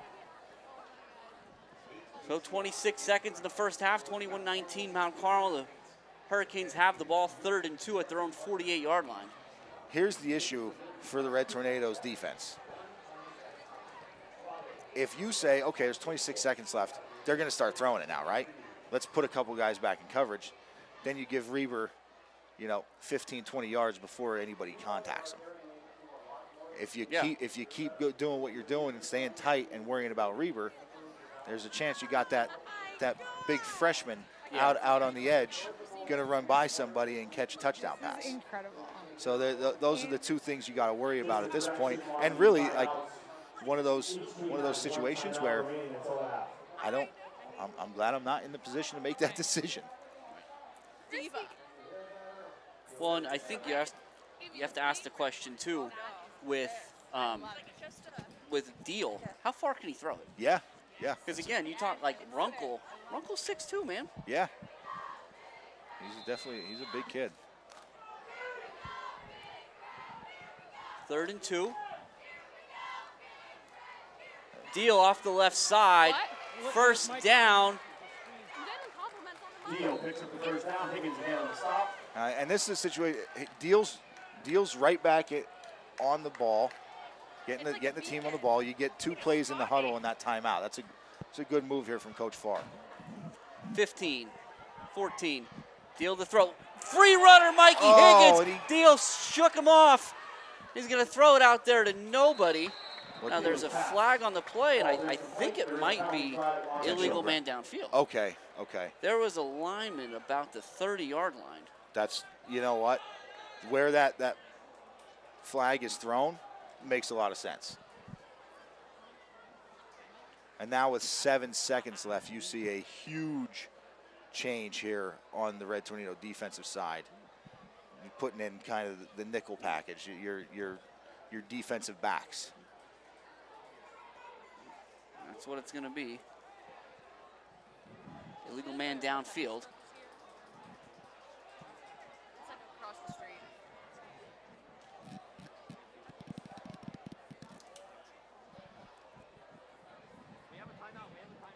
Oh, Sandra wants to use this for pep rallies now. Max is feeling it. Come on, people. Always is. Got to expel a little bit out there. First and 15.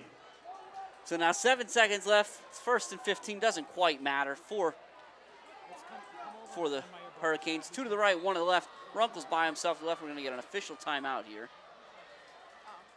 Looks like They're gonna send Max to the sideline.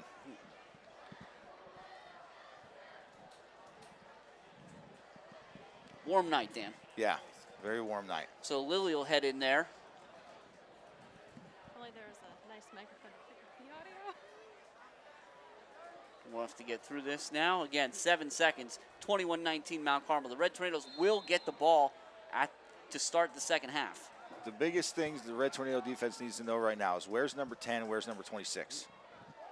And it's a handoff to Reber. 3, 2, 1. And what a tackle Delaney. by who else Wow. but Jalen Delaney. That's how the first half is going to end. A touchdown-saving tackle by the quarterback, number 6, Jalen Delaney. Just a fantastic play there by Delaney. A heart attack for myself, but a great play by Jalen just making that And we're going to get tackle. we've got Coach Dara down on the sideline with Alyssa. I'm here with Coach Dare. So, Coach, it's been a really exciting first half of the game, first game of the season. What can we expect in the second half? We just got to get a stop on defense. A couple mental mistakes. We got to stop on defense. I feel like we'll be able to keep moving the ball. All righty, thank you, Coach. Jim and Dan, back to you. Thanks, Alyssa. Thanks, Alyssa. And so after the first half, 21-19, we'll be back in just a few minutes with stats from Jose, scores from around the area, and more great Friday night football. So stay with us.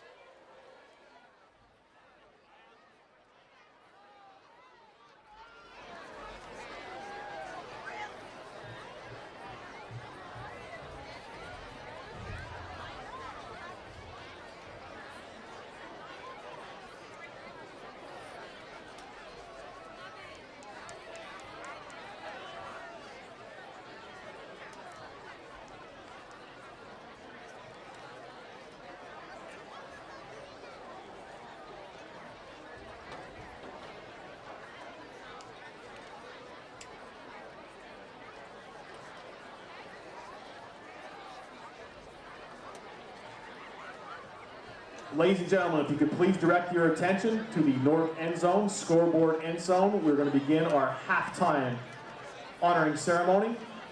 1986 Red Tornadoes.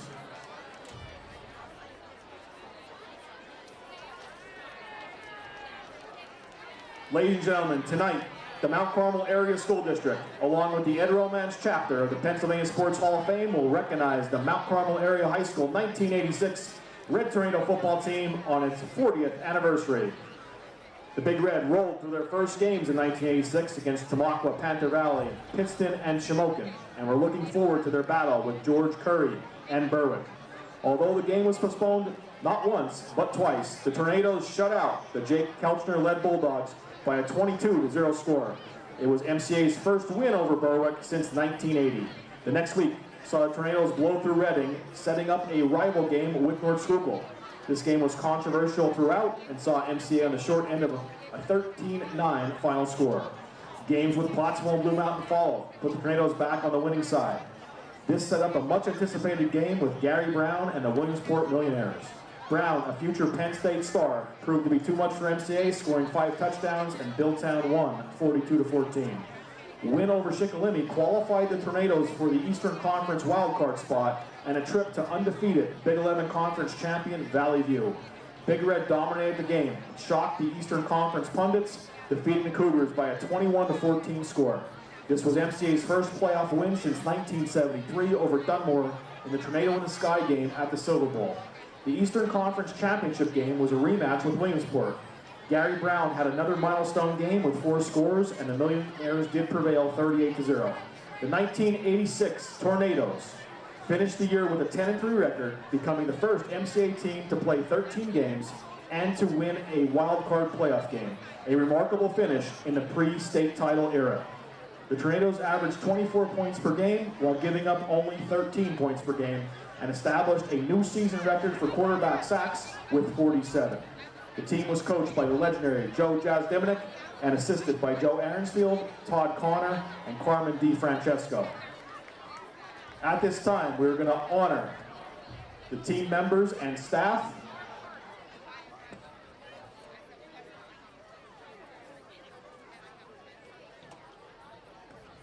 First, we're going to honor the deceased members of the team.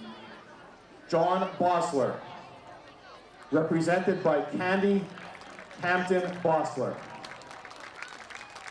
and his children.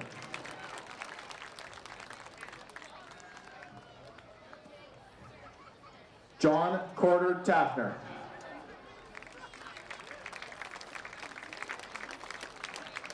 Jerry Ibanez. Chris Dyson. Team trainer, Tony Mazzello. And legendary head coach, Joe Jazz Diminick. Cheerleaders in attendance, Tina Paul. Steph Neff.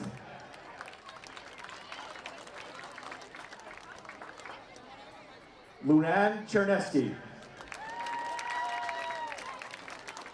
Michelle Polovic. Freshman members of the team, Mike Elgin.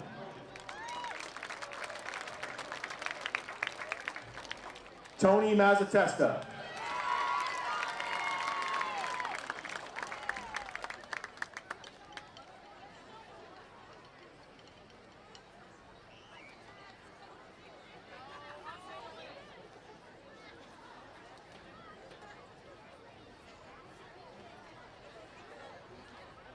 Sophomores, Kurt Sosnowski.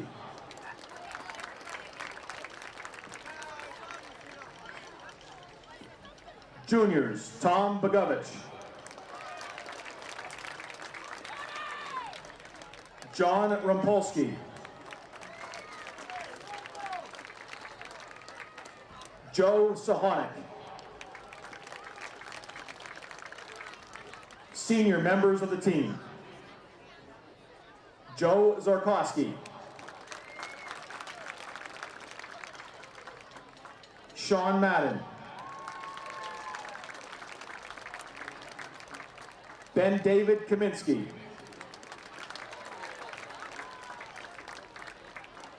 Scott Everett, Kevin Bradley, Tom Lapshaw,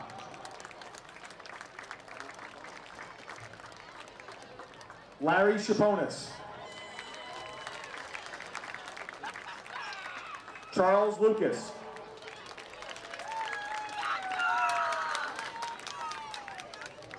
John Karicki.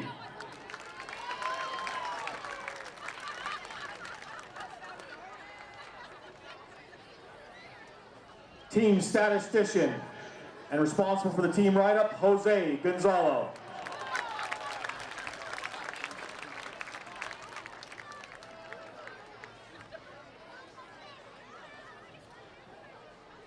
And last but not least, the two Archies, Mike Archie Aronsfield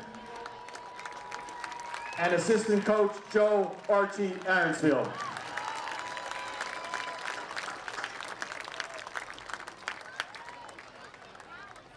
Ladies and gentlemen, please join me in a round of applause in honoring the 1986 Mount Carmel Area Red Tornadoes.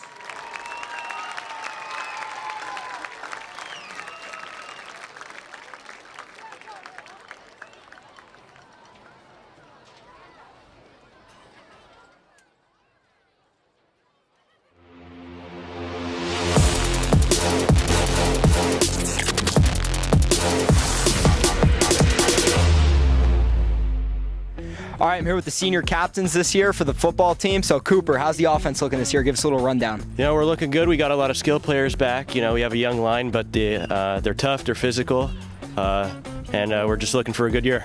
All right, Max, how's the Red Death defense looking this year? I think it's looking amazing. You know, Coach Dare really describes us as a team that's like going out there flying around from the gate. So I think from the first play to the end of the game, people are just going to be getting smashed, and we're stopping the run and the pass. I like that. All right. Jalen, give us some key matchups and some games you're looking forward to this year. Yeah, we have a tougher schedule this year. We gained 2 opponents from the Schuylkill League the first 2 weeks. So first 2 weeks will be good tests, and then obviously the Southern, the Schmoken, those kind of games we're looking forward to as well. All right, thank you guys. Good luck this year. I'm Eben Hine. I'm here with Octavia Templin. So Octavia, if you won free food at a restaurant for a year, what restaurant would you pick and why? I would probably pick Olive Garden because I love the breadsticks and the salad. All right, that's a good answer. I like that. And your second question is, what is one thing that really annoys you or gets under your skin? People chewing with their mouth open. All right, so you don't want to go to Olive Garden and hear that? No, absolutely not. All right, thank you.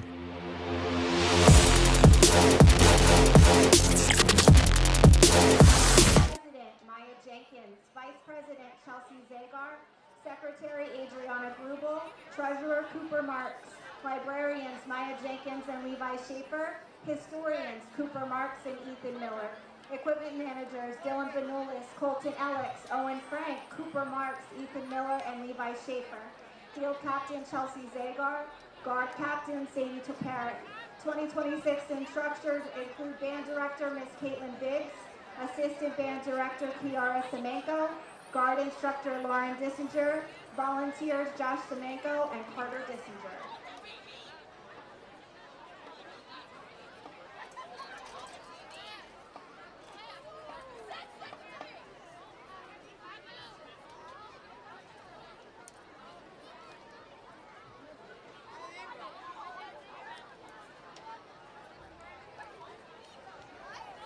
Drum Major Anna Messina, is your band ready?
Hello and welcome back to the Silver Bowl, where after the first half, the Red Tornadoes lead the visiting Schuylkill Hurricanes 21-19. And as promised, we've got our good friend Jose Gonzalez with us to add some context to that score. Hey, Jose. Hi, guys. How are you? Good, sir. How are you? It's great to see you. Yeah, you too. Good to be back. Let me give you stats real quick for Mount Carmel. 25 rushes, 236 yards, 0 of 3 passing, 11 first downs. Jalen Delaney, 10 for 123. Michael Higgins, 5 for 41. And Cooper Karicki, 7 for 68. For the Hurricanes, 21 rushes for 208 yards, 7 of 10 passing for 155, which gives us 363 yards of total offense in the first half. And I hate to admit this, but this is pretty much what I expected. I think we're better on offense than I thought, and I think that they're doing better on defense than I thought. So I don't know how that makes any sense, but I think it's going to be a heck of a second half. Yeah, I agree with you, Jose. I think it's going to be a really, really exciting second half, just like the first half was. I mean, we get 40 points before there were 6 minutes left in the second quarter. Yeah. It's impressive to see. I was really, really happy with the defense standing up there. That's a huge tackle Jalen makes at the end of the half. But yeah, I think that the defense has been good. It just seemed that Reber, I mean, he's hard to stop. He's every bit as advertised. Absolutely. We can say that. And that freshman, Runkle, it has been unbelievable. He's open everywhere he goes. Yeah, for sure. And, I know we're 0 for 3, but I was sort of happy with Jalen in the first half throwing the ball. And I think just a little more work, and I think he's going to be very efficient back there. And it can add another dimension, which I think we're going to need. Absolutely. I just do. I mean, all 3 of those passes he threw to the right receiver. He made the right read, and they were open. Yeah. So it's just getting the ball in their hands. I think, like you said, that moving forward, I think that's going to be huge for our offense. No doubt.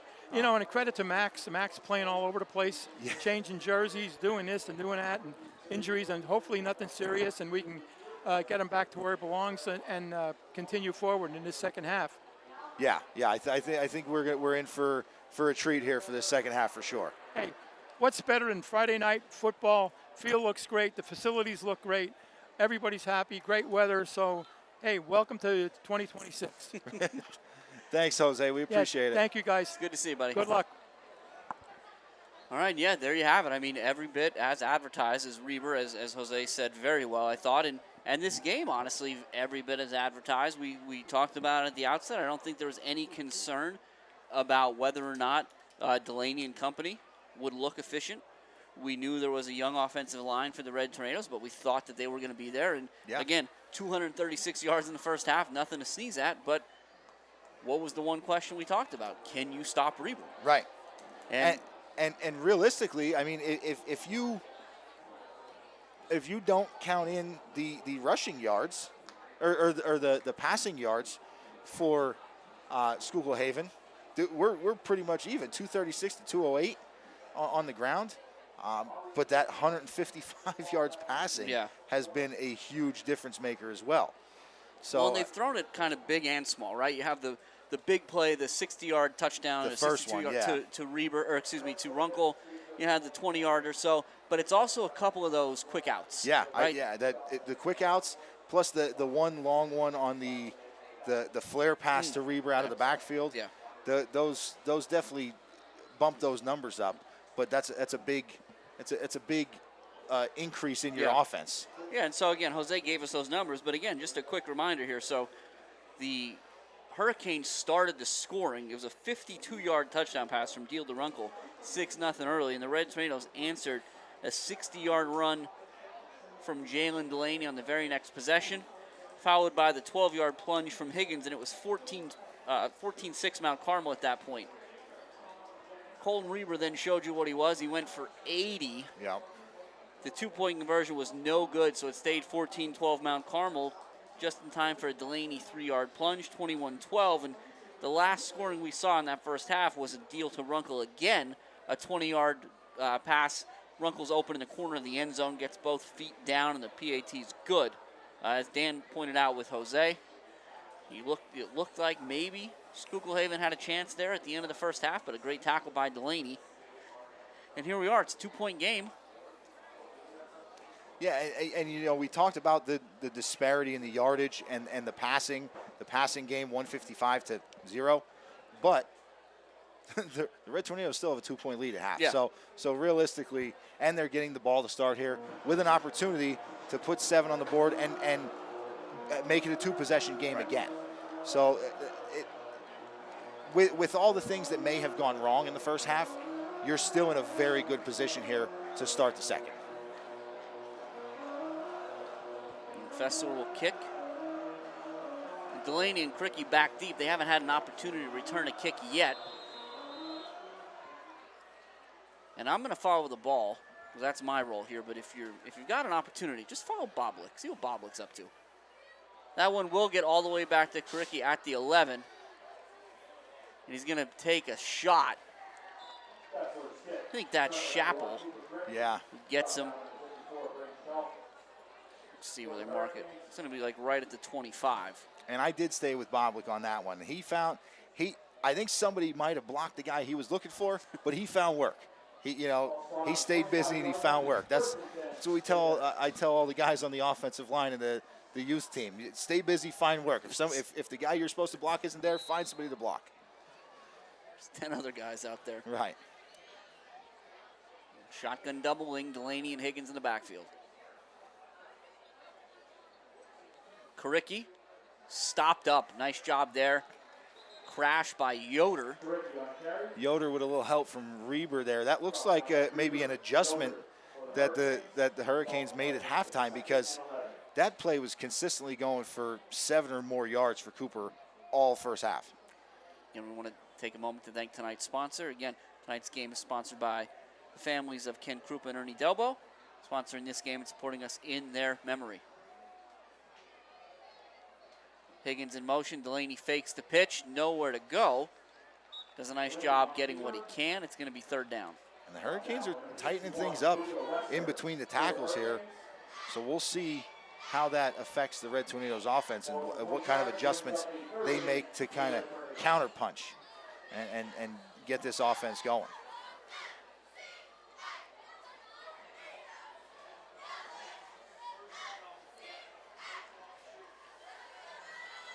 Red Tornado here. Again, 3rd and about 8.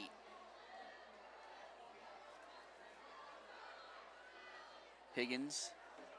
It looks like, is that Kenny Miller? Yes, it is. Flexed out there. Split out? Yep. It's the first time we see Kenny. It's a high pitch.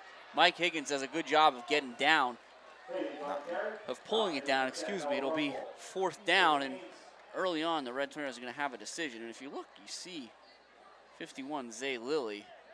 Laboring, Bibbis, thank you, just laboring a little bit. Yeah. But looks like Red Tornadoes are going to go a little tempo here. Oh, we haven't seen a hard count yet. Yeah.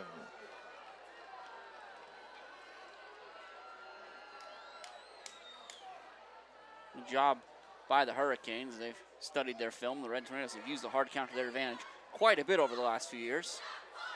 And now we'll see what Coach Dara wants to do. He got 35 on the play clock, a lot of time to make a decision. Yeah. Certainly.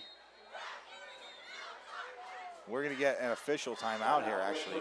That's Coach Oh, Dara. no, yeah, it's going to be a Red Tornado timeout.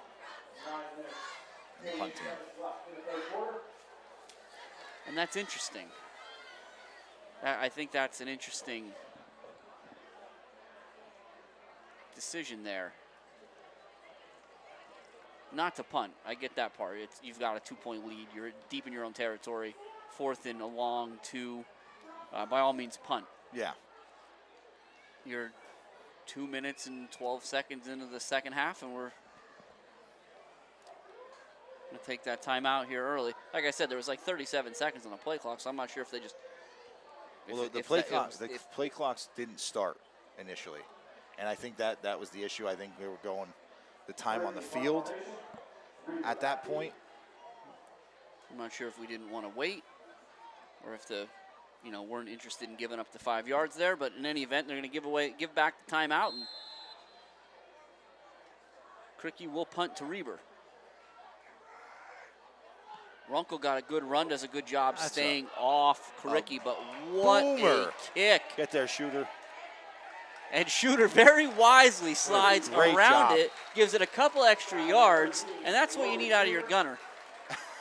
and Max pulled out the bow and arrow and dropped it down there. That's a phenomenal punt. That is one of the better punts I've seen in a high school game. So the ball was on the 33. It's now on the 7. So quick math there is going to be what? Is that a 64-yard punt? So that's going to be a 64-yard punt. So here's what we're going to do, guys. When you hear me say in like week 8 that Carricky is averaging 40 yards a punt with a long of 64, remember this one. Yeah. Whew.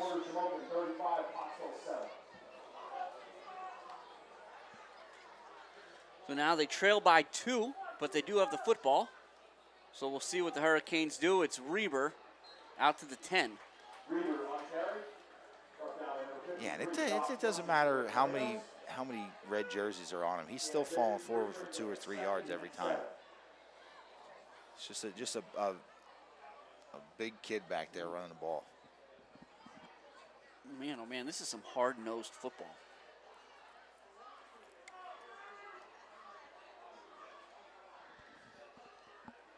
Second and 7. Tight wing tee with a flex. Yoder in motion. He'll get the ball. Nowhere to go for Yoder. A nice play in the backfield. Delaney. Is that Delaney? That is My Delaney. goodness. And Jim, this is another thing that just has always seemed to be a staple of Coach Dara's defenses is safeties helping in run support and being near the line of scrimmage a lot of the time. Can I ask one question, though? Yeah. How often is that safety also your quarterback? Not as frequent. Well, because I think. But I have seen it before. Dominic Farinato, Sure, I that's remember, fair. being a quarterback and safety. I think of Kimzel. Again, not the quarterback, Yeah, but that's who I think of in the Kimzel, safety up and run Farano, support. Yep. The other Farinato, Michael Farinato. You're going to delay a game. Wow. And that's going to turn this third and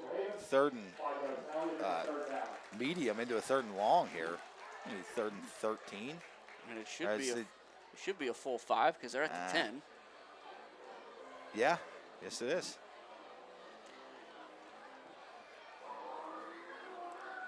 So we see what happens here again now.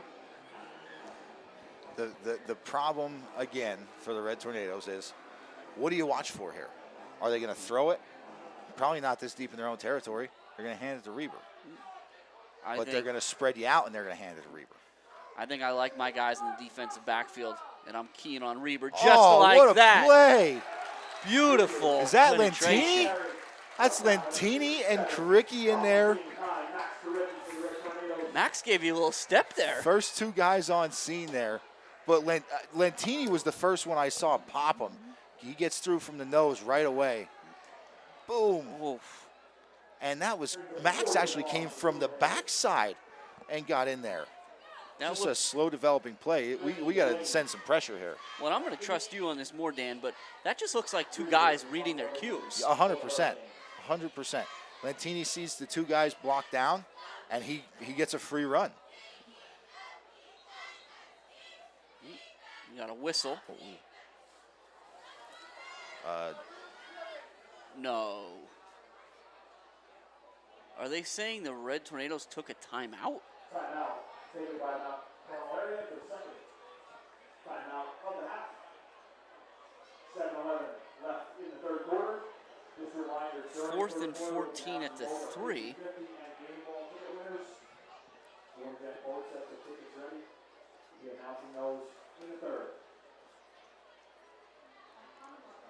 So it'll still be 4th and 14 at the 3 here. 7:11 left. 21-19 Mount Carmel. Again, the Hurricanes.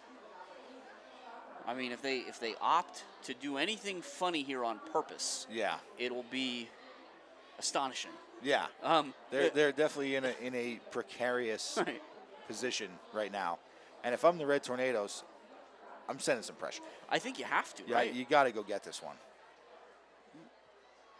I understand. Maybe keep 2 or 3 guys up there that are keying on Reber to make sure he doesn't leak out anywhere. And if you keep Poltanovich, Klokus, and Boblik there, I'd understand that. Those three across the way. Yeah. No pressure. And Reber's punt, but it will be returnable by Delaney. Does a good job of scooping it up like a shortstop. Down to the 42-yard line. And now the Red Tornadoes will start this drive without Cooper Kricke, as he's currently being tended to on, again, what is a very warm night here at the Silver Bowl. So we talked about it a little bit in the first half. I want to just, again, take an opportunity to remind you and make you aware of the Mount Carmel Education Foundation. You have an opportunity there to support the Mount Carmel Area School District through your tax-deductible contribution to the MCA Education Foundation. Those donations can be in honor or in memory of someone and designated to any worthy cause to help bridge the gap between available funding and the needs of the Mount Carmel area students and staff. You can check out www.mca.k12.pa.us or call 570-339-1500 for more information. And while we're talking about the MCA staff, it's worth noting that, again, this broadcast that you enjoy every Friday night, come rain or shine, cold or warm, Fridays and some Saturdays, is courtesy of the WKMC TV studio, which is a student-run TV studio out of the Mount Carmel Area School District. It is under the direction of Mr. Steve Sakaitis and Mr. Gary Trefsker. And our crew tonight, our main camera is Cole Kornaski. Our press box camera is Dexter Hine and Destiny Schnauer. Kia Resendez is on the coach's tape. Dominic Paracel is on replay. Alex Trefsker is our sideline camera. Alyssa Trefsker is on photos. Isabella Jacook is providing all the cool graphics you've seen all night. And Gavin Lebeski is our master controller. So again, always give a shout out to those young men and women as well, bringing you Red Tornado football on a Friday night. Klokus at the tee in the backfield there. Klokus, second carry of the night, is going to go for 6. What a run from Jason Klokus, making the most of his opportunities. Not many times that guy gets to run anything other than that quick hitter to the fullback and put him in the backfield there and give him a chance. And off he goes to the races. 42 yards, Jason Klokus, 27-19 Mount Carmel, running through arm tackles, and he gets a great block downfield from Glennie. Yeah, and you know, Jim, exactly what Jose talked about at halftime. Our defense needs to get a couple stops. We get a stop, and we go and put points on the board. That's a great job here by the Red Tornado defense, and then the offense reciprocating and putting some points on the board. Ooh, Miller's kick is blocked. And that's going to keep it a one-possession game. So again, these extra points may seem, you know, not that important, but that's not a trivial thing out there. That 1 point is the difference between them the Hurricanes being a Colton Reber touchdown and 2-point conversion away from tying this game up. I don't know about you, but I started to get curious. There's some big games around the area in week 1 as well. Yeah.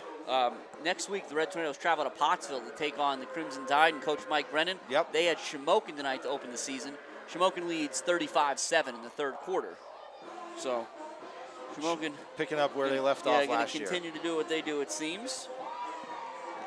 Mount Carmel's opponent in a couple weeks here, North Schuylkill, they traveled out to Jersey Shore tonight. They trailed 28-27 to Jersey Shore in the third quarter. So that's a good game. Bit of a barn burner over there. Of course, our friends just over the hill here, the Southern Columbia Tigers, they trail Wyomissing 21-20 in the third quarter. It's always a good game there. Lewisburg is getting doubled up by Danville 28-14 at this point. Okay.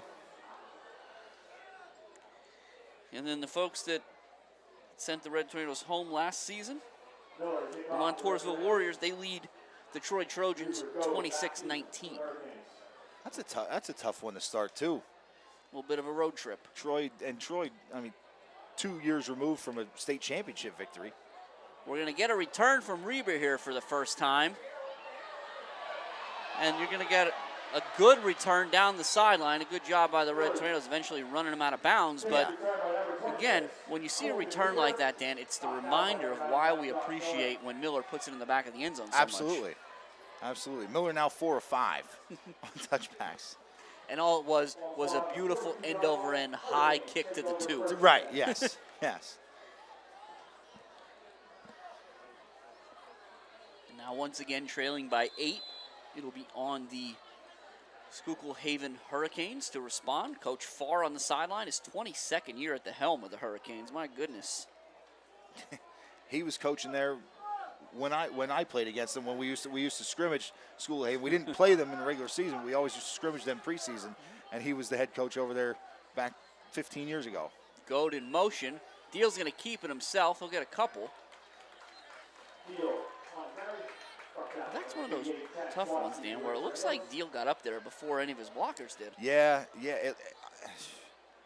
I think it's part of the whole misdirection. Fake a pitch out there maybe, but you just don't have a lead blocker. It's like a naked bootleg almost. You just got to hope there's a hole there.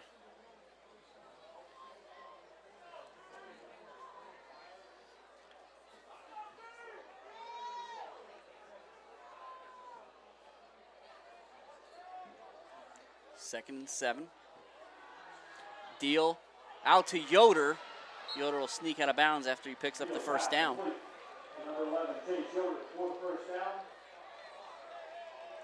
And again, those quick outs are so tough to defend. And then the Red Tornadoes do a really good job. I mean, he catches it, he gets upfield, he does get the first down, but then he's immediately forced to either you're going to go out of bounds or you're going to get hit.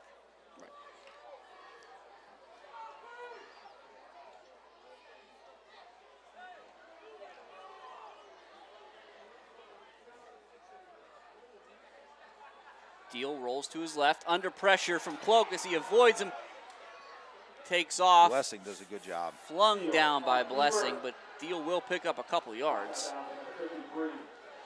Yeah, I think Deal is just deceptively quick, because it seems like the Red Tornadoes all have a line on him a lot of times in the backfield, and he's just got a quick first step or just a little hesitation move, and he beats the angle. You know, he's done that a few times today, getting himself out of trouble and keeping himself from getting sacked. Deal's playing a smart game tonight so far. Again, we talked about it. It's for all intents and purposes, it's his first career start. And we're going to get a timeout here from Schuylkill Haven at the 5:45 mark. They trailed the Red Tornadoes 27-19 in the third quarter. But, I mean, Deal, when he's rolling out and it's not there, he just tucks it and runs. He doesn't try to make something happen. He doesn't force the football. Some people around different football forums would call that a game manager, but he's anything but a game manager. He's making plays when he's tucking it and running. He's not just throwing it away, and he's still stretching the field, throwing the deep ball and stuff like that. He's being a smart quarterback is what it is. Well, when he rolls out like that and there's nobody open, it makes me think of our flag team. That's what we try to teach our flag kids. If it's not there, just take it and run. We got a big flag game tomorrow. For those of you in the area. A lot of youth football tomorrow. The flag team is in Coltmont at 10 a.m. The varsity, the JV's at 11 a.m. Make your way down there if you got nothing better going on.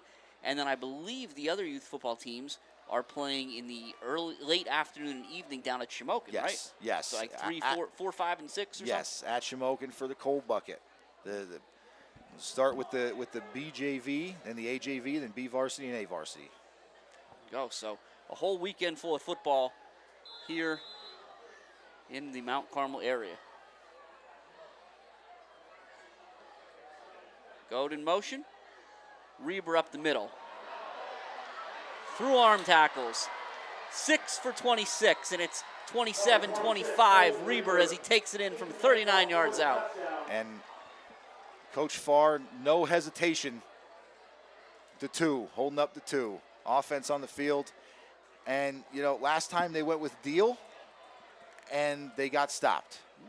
I not taking anything away from Deal, but I think if you want this 2-point conversion, there's one guy that's going to be getting the ball. It's going to be 26. Well, and I'm curious, Dan, because you pointed out something to me in your pre-week or your pregame work that the Hurricanes will go into a type of wildcat at times. He used to prove very fruitful for the Red Tornadoes in two-point conversion, but we don't see it here. They're going to put Deal under center. They're going to throw. And he's looking for Runkle. And what a catch by Runkle. Oh, my goodness. The pass and catch were absolutely incredible. Deal with the control to throw that ball over defenders and know the boundaries of the end zone to not throw it too far and throw it only where his receiver can go and get it. And then Runkle, a poised freshman out there, just going and hunting that ball down over his shoulder, making a great catch. That's impressive. And again, that is the importance of those extra points. Yeah. 2.5 quarters gone by, and we're right back where we started, all knotted up as there's some fireworks in the sky matching the fireworks on the field. 27 all. My goodness, where else would you rather be?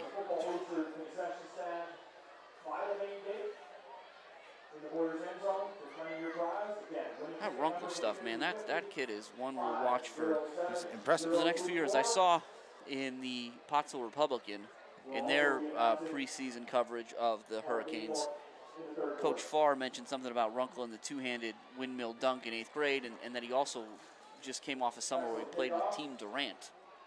Wow. You know? That's definitely a guy I want to throw a jump ball to, for sure. Fessler's kick. Delaney can't take it on the hop, and he's got to make something happen now. Get out of bounds. Smart play by Delaney. Yeah.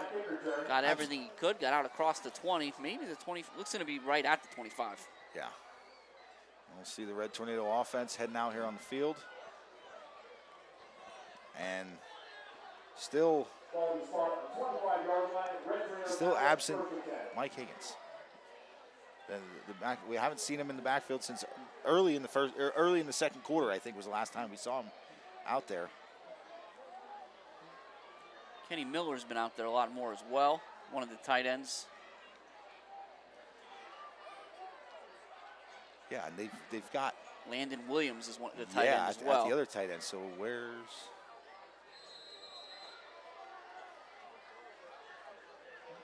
I'm thinking what you're thinking. I'm wondering if there's a number 60 out there on the offensive line right now. He's not. He might be. 9's out there. Okay. Good run by Clokus. I saw 9 go in before. He's at fullback. Yeah. He's at fullback. You're right. That makes sense. With Clokus bumping back. And that used to be a spot where Josh Blessing would move in, but I think he's become that full-time guard on the offensive line now. So you got Max kind of doing everything on the offense. Somebody lined up in a neutral zone. Is. The official seems to be pointing at the Red Tornadoes. He does.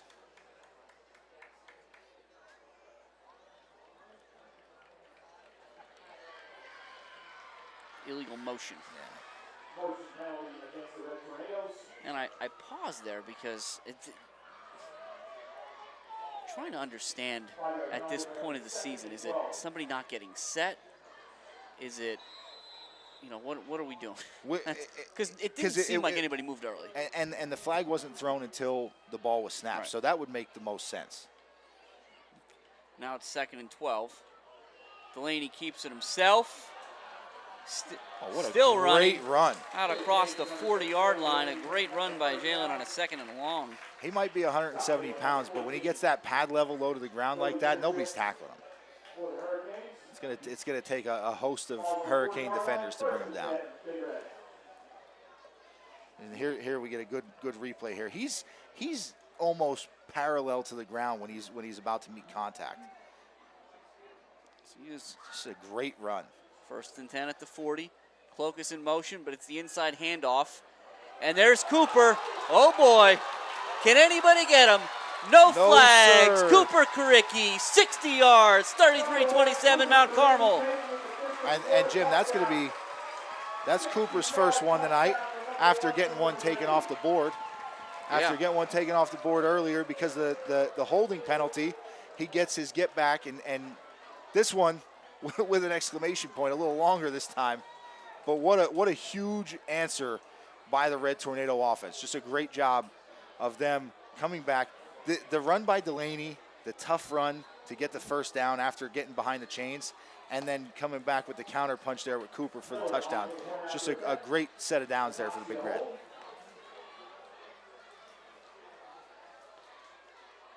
Big PAT here from Miller. Good snap, good hold, good kick. Absolutely. 34-27. I'm convinced. I don't think Miller's going to miss one unless it gets blocked. I really don't. He's just been Mr. Reliable.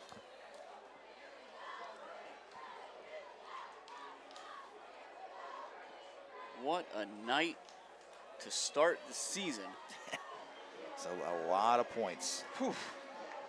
61 points, and we're, still 4 minutes left in the third quarter. And we've gotten a little bit of it. We've gotten a little bit of everything from the point standpoint. I mean, the Red Tornadoes have touchdowns of 60, 60, and 42, but also 12 and 3. Yep. The other side of the ball, they've got 52, 80, 20, and 39.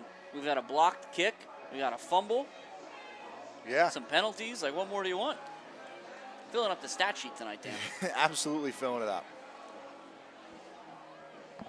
And again, a couple penalties, but still a relatively clean game tonight on both sides. Yeah. For week one, especially. And that's the thing. It's just considering the fact that it is week one and it's the first time we're going full bore. Everybody's all revved up. You're going to have those goofy holding penalties, false starts, stuff like that. Illegal substitution. I think the Hurricanes had one earlier. You're going to have that kind of stuff here early in the season. See what Miller does with this one. Drives that one away from Reber. Goad picks it up at the 10. Down at the 21, maybe the 22. Looks like Glennie clipped his. Yeah, Glennie was the first one that caught him up. And then a couple Red Tornadoes come in and clean that one up. That might be Gabe Higgins in there on the stop. Gabe Higgins, it looks like Poltinovich was in there as well. A lot of youth on this team. The youth movement getting opportunities. Alive and well. It always is. It seems like it always is. Every year there's some outstanding freshmen that you get to see. And it's usually they make their mark on special teams, and by the end of the year they got a starting role somewhere.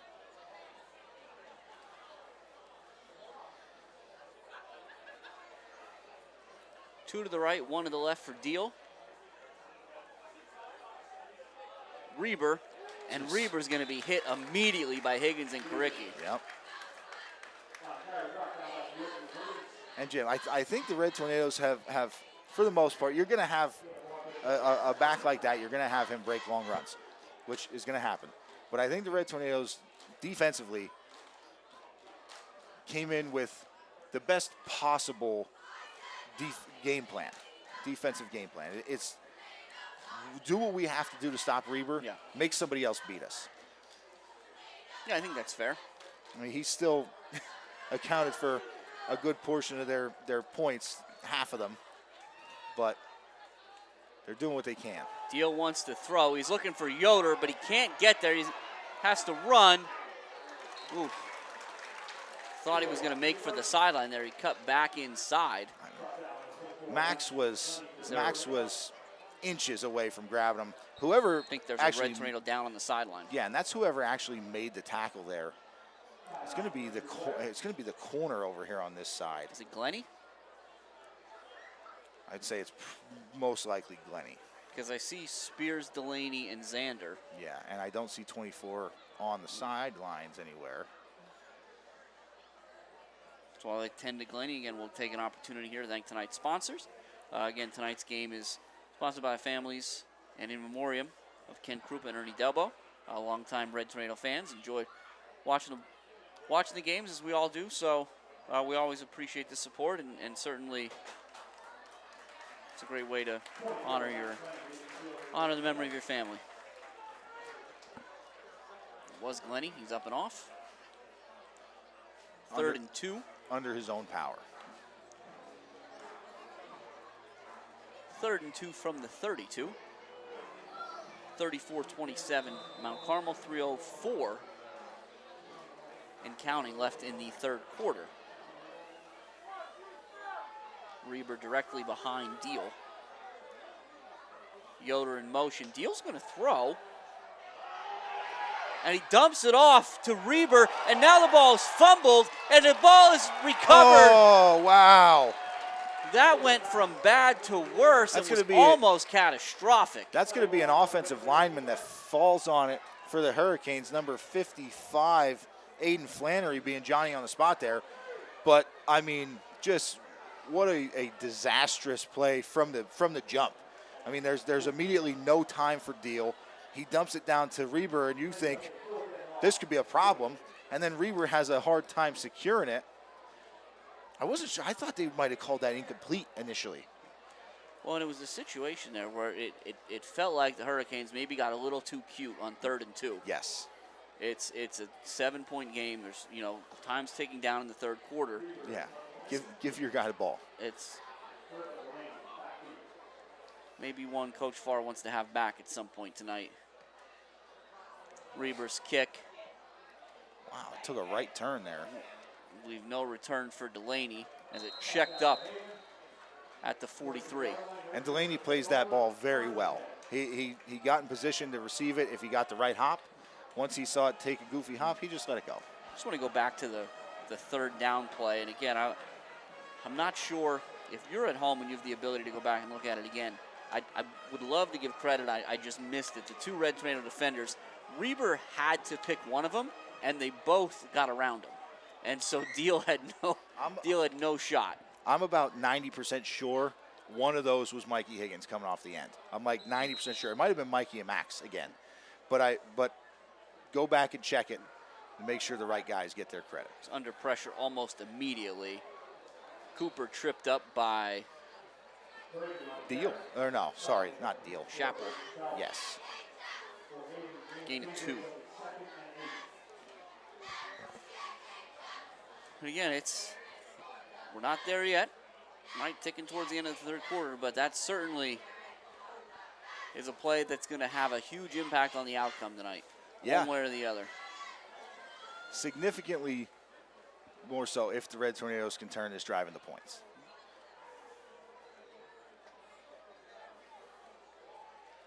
Delaney off the right side gets a good block from Swatsky, and then a great one from Lentini. And that's a great job by Delaney, just being a back.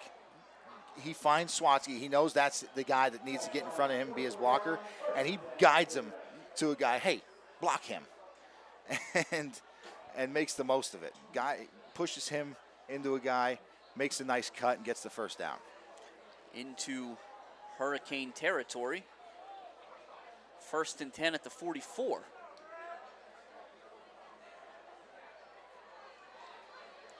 Higgins came to the sideline. Clokus now in the backfield with Delaney. The Crickies in the wing. Clokus to the right side. He'll fight forward for a few.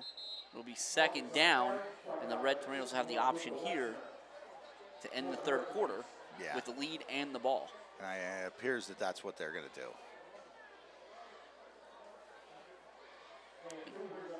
You said Kenny Miller's been operating the tight end opposite Swatsky, which allows Max to come back and run that fullback position with Cooper in the wing. Correct. But that's the end of the third quarter, 34-27 Mount Carmel, here at the Silver Bowl on the opening night of the 2026 high school football season.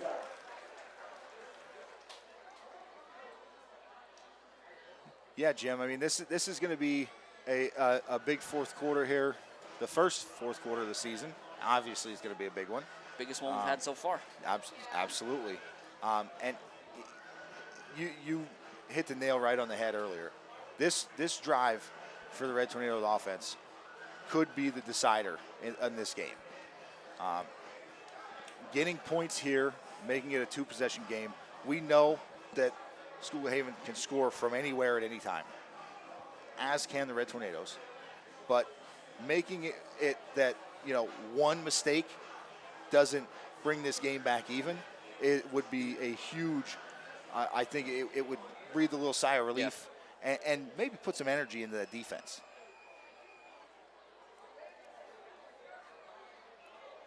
Just want to take a minute to remind everybody of our favorite Thursday night tradition, and that's Supper Club. Supper Club is held every Thursday night during the football season at the Knights of Columbus here in Mount Carmel. The doors open at 6:30, but you got to get there early. You're not going to get a seat. Again, you can hear from Coach Dara, other members of the coaching staff, as well as players, cheerleaders, band members, and even our TV studio guys make an appearance. So again, if you love Mount Carmel football, love talking about it, and you enjoy some good food, get to the Knights of Columbus here in Mount Carmel on Thursday nights at 6:30 during the football season. Cooper around the end, and he's ripped down. Oh my goodness, what a play by Gerber. Yeah, that's a phenomenal play by the corner out there. Gerber just, it's so hard to tackle any of these backs in space, and he does a great job. He breaks down, doesn't give Cooper anywhere to go, and makes a really good tackle, which puts the Red Tornadoes now back behind the sticks here for a 3rd and long. 3rd and 11 at the 45.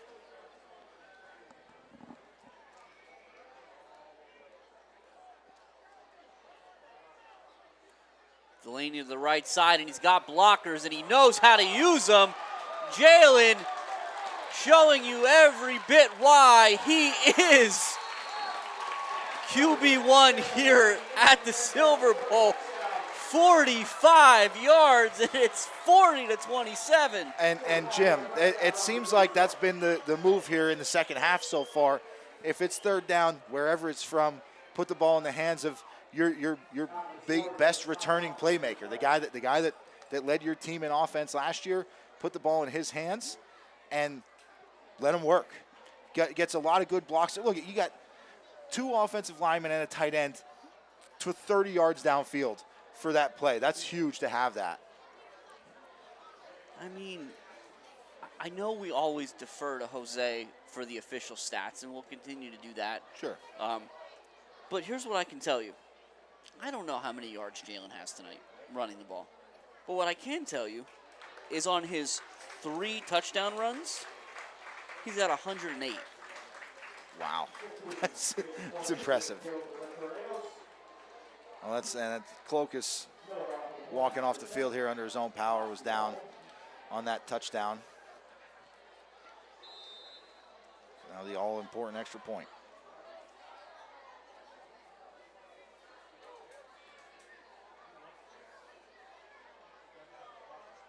Low snap. Xander's got to go now. He's going to try to use the stiff arm. Nowhere to go. Called fire, had some guys out there, but it is still a 2-score game. Still a 2-score game. Absolutely is. 14's a lot more comfortable than 13, but 13 is still 2 touchdowns. Any way you slice it. And just a phenomenal job here by the Red Tornado offense. I mean, we've got 40 points on the board. Again, this is just looking at the touchdown runs. 60, 12, 3, 42, 60, and 45. It's a lot of offense. And for as much as we talk about, and again, I'll put my hand up as being just as guilty of it, when you pack it in and you have 11 guys within 6 or 7 yards of the ball, that's a tough look sometimes. It absolutely is. But it also means if you can hit that crease, there's not anybody left out there to catch you. Right. And that's kind of what honestly for both offenses. You know, even though the Red Tornadoes have their own variation that Coach Dara has brought here in the shotgun double wing, it's still a variation of the wing tee, and that's essentially what the wing tee does. It packs everybody in, and it gives you just so much. When you have an embarrassment of riches at the skill position, it gives you opportunities to get all of those guys the ball in different ways. Miller got tired of having kicks returned. Yeah, that one he kicked away from Reber and into the end zone. He said, you know what, we're good. 5 of 7. 5th in the night. What a kick. I mean, goodness gracious. Yeah. 11:07 left here, 40-27, Big Red. It'll be 1st and 10 Hurricanes on the 20. Again, they have not been without their own offensive fireworks. The big plays from Runkle and Reber.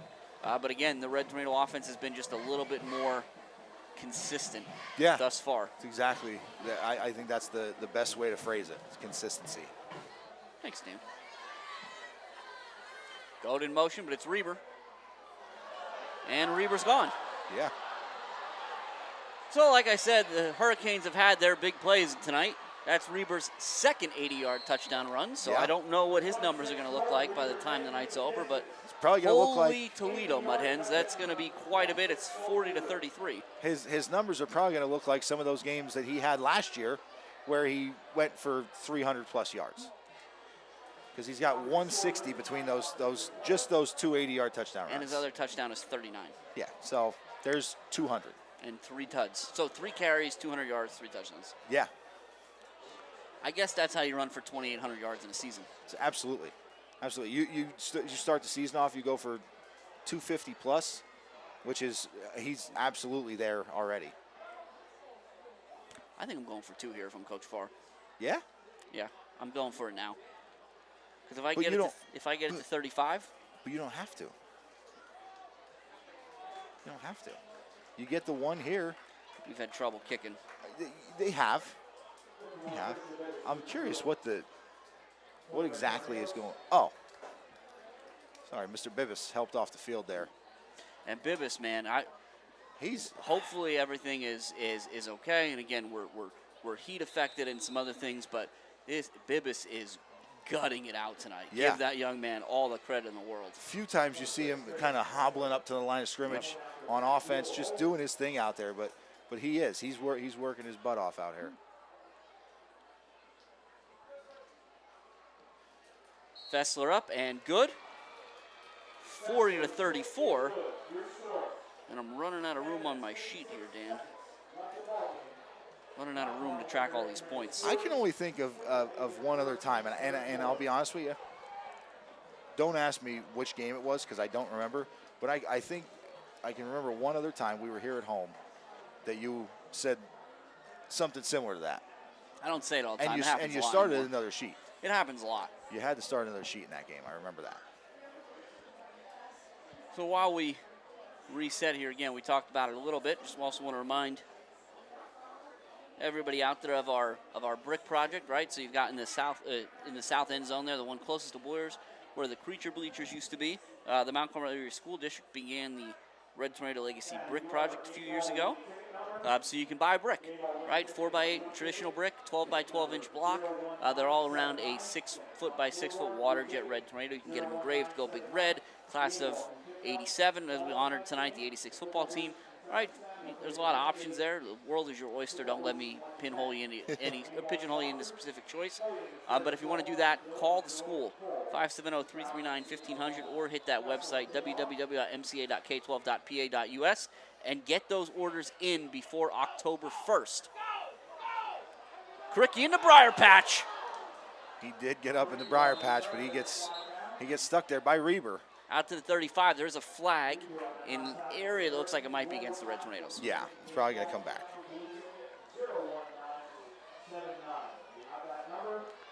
Did you like that briar patch, Dan? I did.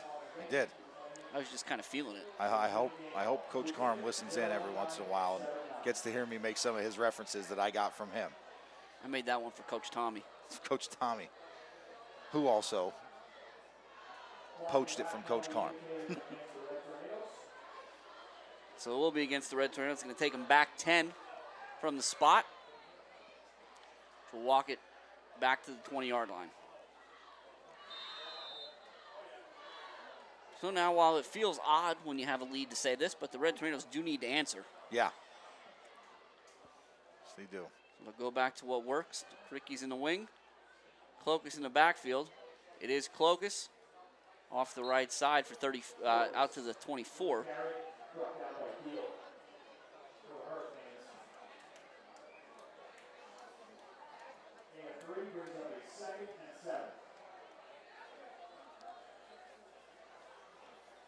Yeah, I mean, realistically, with a 6-point lead. If you can give Clovis the ball and he can get 3 yards every carry, we can run this clock out. Well, you know, it's funny because I'll give you an observation here in a second.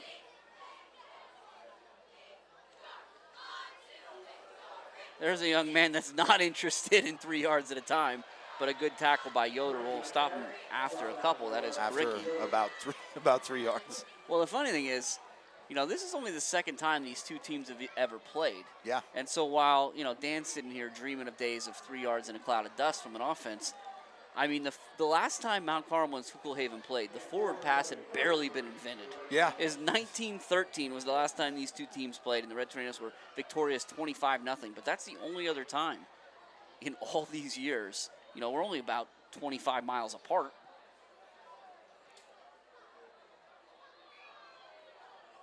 Trouble with the snap? There was no snap. But now, which way is this going to go?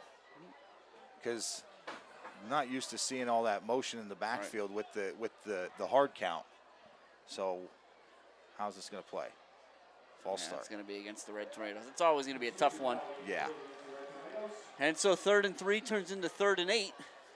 And again, the Red Tornadoes really want to prevent this drive from stopping before it gets started.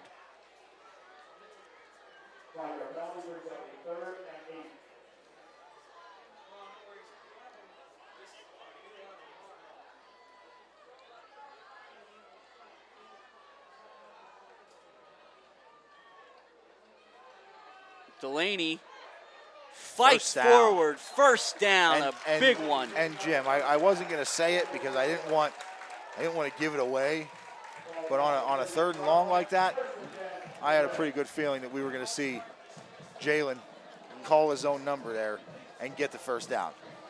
You see Bibas, again, he's going to go out there, give it another go. And as we said before, give Bibas credit for gutting it out and give Toms a lot of credit for stepping in whenever he's called upon and doing a bang-up job in there on the line. Yeah, it's hard to come off the sideline cold like that and just step in, especially the Hurricanes' defensive line is no slouch. They're big kids. Delaney again. Squirts through. Oh, my goodness. Still on his feet. He spins. Face mask there, it looked like. Late flags all over the place. So we'll see what's added to this run or perhaps taken away. As it stands right now, Delaney's down at the 47-yard line. See what the call is here. Where's block in the back? Yep, it's going to go against the Big Red, unfortunately. Still should be enough for the Red Tornadoes to have a first down. That's only a 10-yard penalty. Just barely. Yeah. And that's a tough one. That's right at the end of the play.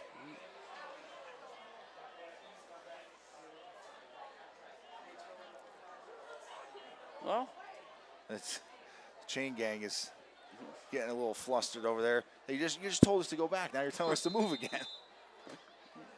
Now the clock will wind. So again, if you're the Red Tornadoes, still have a 1st and 10. And the ball and the lead.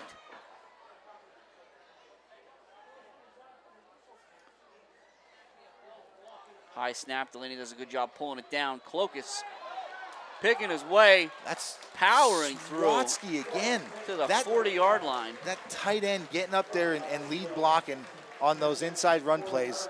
Just leading these Red Tornado running backs. And he's doing the dirty work. You know, he's doing the work while, you know, Clovis and Delaney and Karicki, those are the guys that are going to get the credit for the touchdowns. But just give a shout out to Chance Swatsky and all the tight ends in this Red Tornado offense, because there's been 4 or 5 of them shuffling back and forth, doing their thing in there.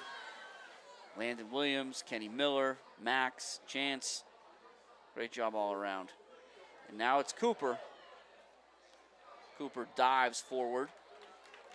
Give him 4 on the play. 2nd and 6.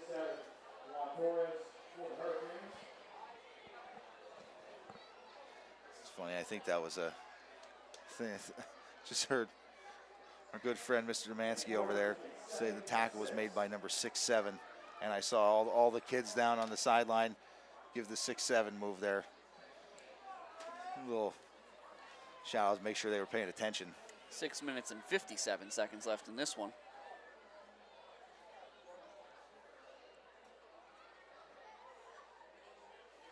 Delaney again, right side. Oh my goodness. Wow. Touchdown, Delaney. 46-34, his 4th of the night from 44 yards. Jim, that is just absolutely unfair. He is just taking people's ankles out there. It's actually 36 yards. But who's counting? Look at this move. Boop. Yeah, that's a rough one. When you get a defender turned all the way around like that, it's heartbreaking as a defender when that happens to you. But wow, what a run.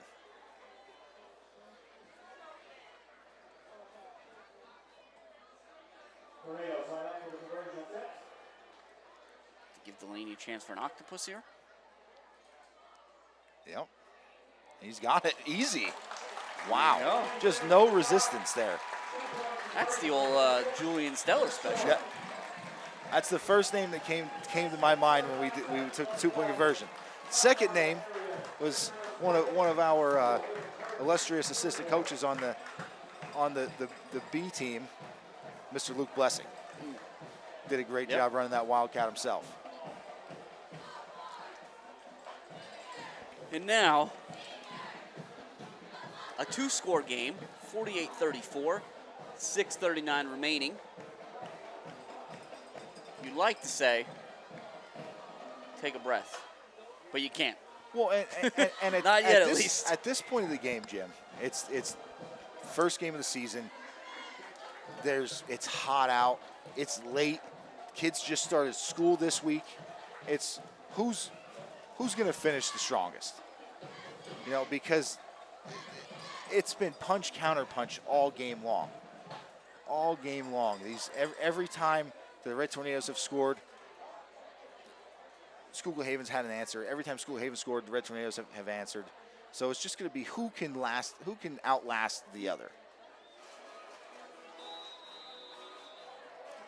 It's also 9:30, and I mean, you and I talked about this a little bit before the game. These early season games have a tendency to drag out a little bit as well. They do, yeah. A lot of stoppages. The penalties, the injuries, stuff like that kind of levels out towards the end of the year. Plus all the scoring that just stops the clock all the time. Miller, 6. 6 of 8. Is that 6 of 8 or 6 of 9? It's a lot. It's a lot. It's 6. Just, my goodness. And as the teams change possession here, we'll just take a second. Again, we talked about it a little bit earlier. Southern Columbia and Wyomissing. Southern leads 34-27. Another good one. In the 4th. Shamokin up 41-7 now on Pottsville in the 4th. Jersey Shores open up a little bit of a lead over the North Schuylkill Spartans, 49-34 in the 4th quarter. And Danville leads Lewisburg 35-14.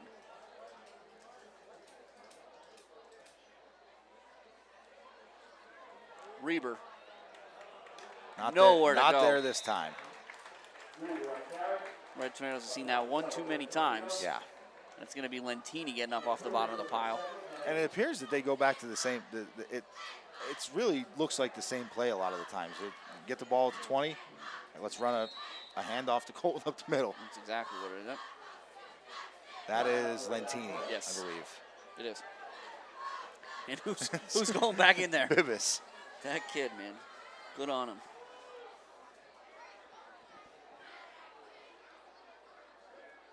So again, while you get this cool look right at the field, one more reminder for the night that this is broadcast by WKMC TV, a student-run TV studio out of the Mount Carmel Area School District. It's under the direction of Mr. Steve Sakaitis and Mr. Gary Trefsker.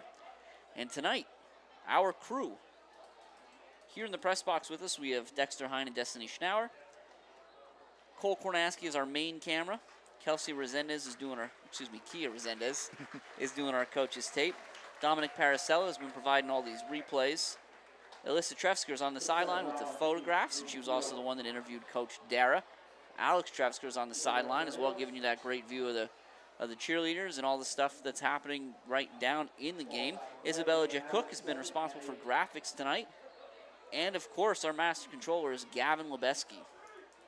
So, again, a great job and a big shout-out to all these kids for every Friday night.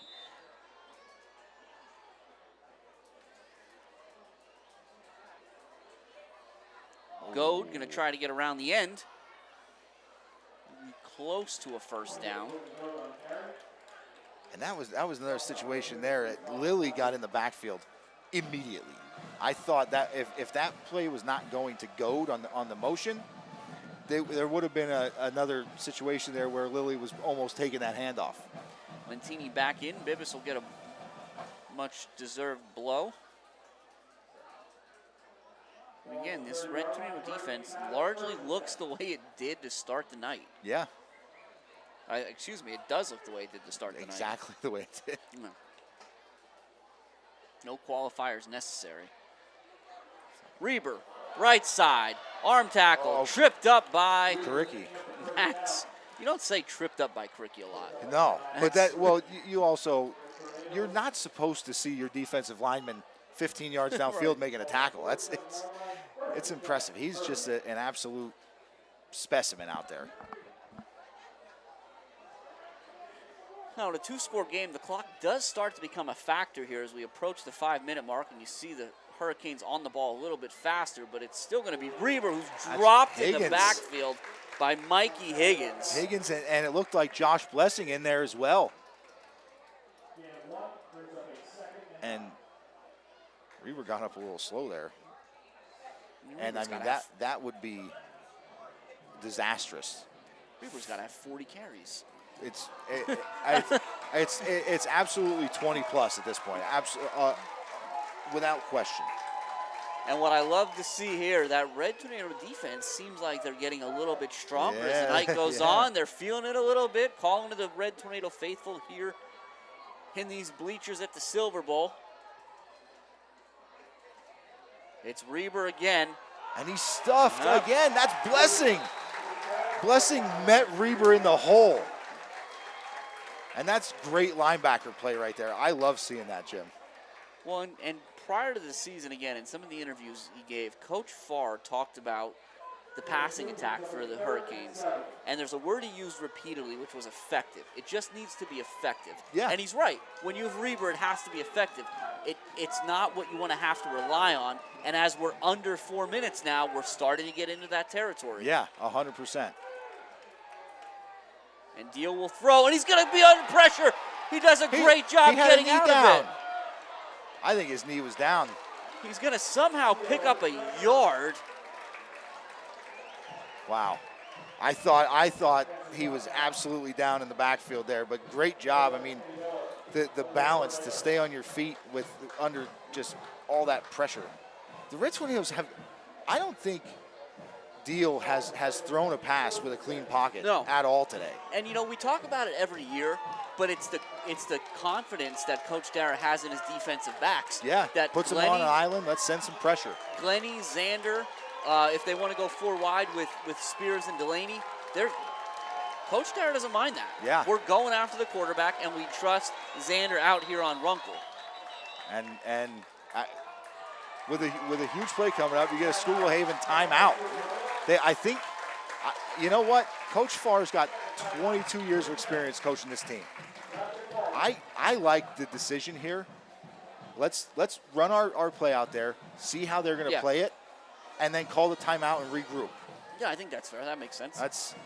You see that happen a lot of times, 2-point conversion plays, 4th and goals like in the NFL and stuff like that. They'll go out there, they'll see what they see, they don't like it, they'll call a timeout, and they'll reset.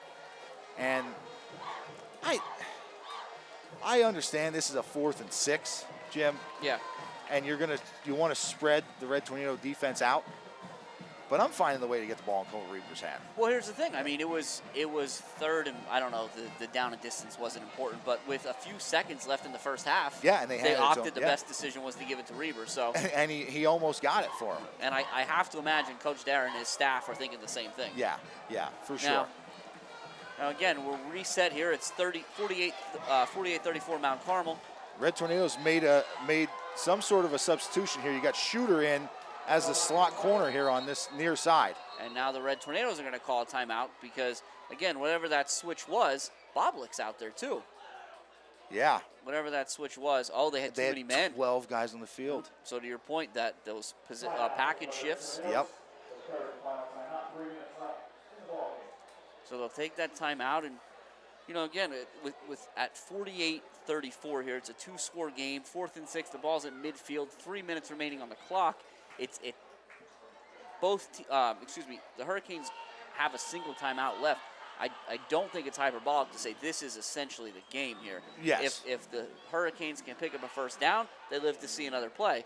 If they turn it over here, the Red Tornadoes are going to be in a really, really good spot to run this clock out. Yeah. I think you need one first down at that point.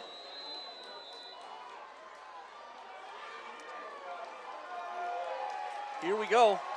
Deal by himself. He's looking for Runkle. Incomplete. Oh, no! That's great coverage by Glennie. They're hand fighting on both sides there. That can't be pass interference. Glennie step for step with Runkle. The ball isn't underthrown. It's really out of Runkle's reach. Yeah. And yet they're going to get a call. Yep. And so, as I said before, the Hurricanes will live to fight another day. And that's not on Glennie at all. That's almost perfect corner coverage on a deep pass like that. Glennie's given up. Run with him, stay in his hip pocket, and make a play. Glennie's given up 6 inches there. Yeah. And he's covering him as well as he can. And that's what we're talking about. And again, when we say Coach Dara trusts these guys in coverage, we're not exaggerating. That's what he does. Yeah. And you see plays like that from Glennie or why. And they're still going to go, they're going to stay 5 wide now. The Red Tornadoes out of timeout, so if they don't have this right, Deal's going to throw again. He steps up, and he's just going to go right back to the well with Lukuski. Oh! Xander had a shot. He had a beat on it. Great job, and I want to talk about great coverage by Lukuski down there. But I also want to highlight great job by Higgins pulling up. Because Higgins broke free from his blocker as Deal was letting that one loose. And he held up, and he didn't hit him. And I know how that feels when you get a free run at a quarterback. You want to take his head off. But Higgins did a good job saving himself from getting a penalty and putting the defense in a tough position. 2nd and 10 now. And we'll see if this passing attack from the Hurricanes is anything other than go routes to Runkle. It's a little dump to Yoder, but a great tackle by Blessing. And that's inbounds, and it's not a first down, so that clock's going to run. But we may have a clock stoppage here as Swatsky's down on the Red Tornadoes. Oh, he does get up. Okay. Yeah. And now he's got to get off the field. Not a lot of urgency from the Hurricanes. No, surprisingly. But again, I try not to. Like Coach Farr's been doing this for 22 years. There's got to be some sort of method to the madness. There's got to be. 10 seconds on the play clock when they break the huddle. In a game, you're down by 2 scores with 2 minutes left. Deal, again, it's just go routes to Runkle. They got a great coverage by Lukuski. Again. Glennie and Lukuski have done a great job at the corner position today. Well, when we talked before, I said about Glennie. Glennie's given up about 6 inches on Runkle. Lukuski's only given up 2. Yeah, he's a little tall. I think that's the right move there. And again, now this is an interesting package change here for the Red Tornadoes because this is a significantly shorter 4th down conversion. So I'm curious to see, but and you got Reber back in the backfield now. And that's where they go. Reber, and he'll have the first down, but good job by the Red Tornadoes, not letting him get much more than that because, again, all these seconds matter at this point. Yeah, and I mean, as soon as those chains get set, or the ball's set, the clock's rolling, and it's rolling now. Red Tornadoes now making a couple changes here. It looks like they're deciding to worry a little bit less about the pass over the top and want to put some pressure on Deal. Yeah, and it looks like the Hurricanes doing the same thing. They're going back to the well. Deal's going to roll out under pressure, and he floats, and he's got Yoder. Touchdown, Hurricanes. Not over just yet. And Yoder does a great job there concentrating on that ball. The ball's underthrown because Deal gets hit as he's letting it go. And Yoder does a really good job of just kind of sitting down and reeling that one in because he couldn't stop to come back to it. Just momentum wasn't allowing him, so he just sat himself down and caught it. And again, that was the only time this drive where it did look like the Red Tornadoes got beat deep a little bit in that coverage there. Yeah. Yeah, they did.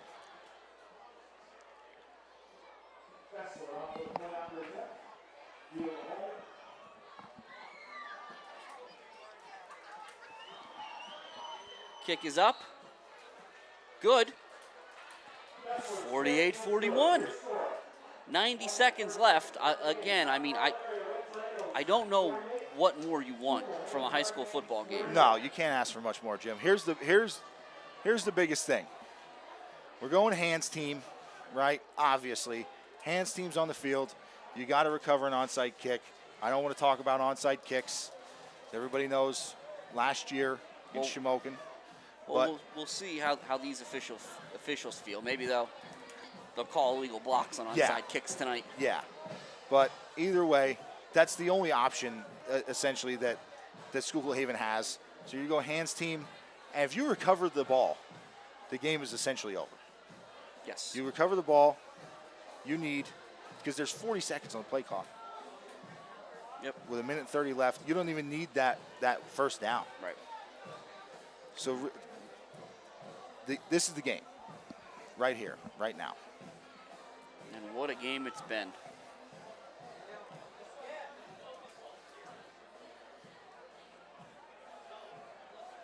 And hopefully the Red Tornadoes have at least one guy back deep. Yeah, it looks like it's Shooter. Well, he's not very deep. That's why I was worried. He's getting there. Because he teed it up like he's going to kick it deep.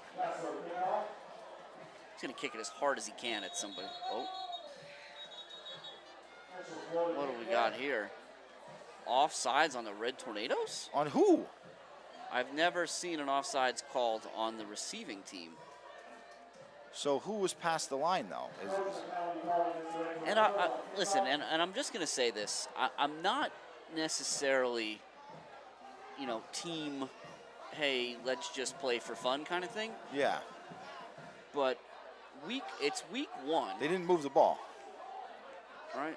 It's week one, and you didn't say, hey, man, young man, one step back. Yeah, right. Now they're moving the ball. And I think, and Glennie's trying to get that explanation, and good on him. Right. Hey, man, you couldn't just give me like a little heads up? Right, yeah, and this... whoever it was, they weren't 5 yards in front of the line of scrimmage. Maybe they were standing on it. Yeah.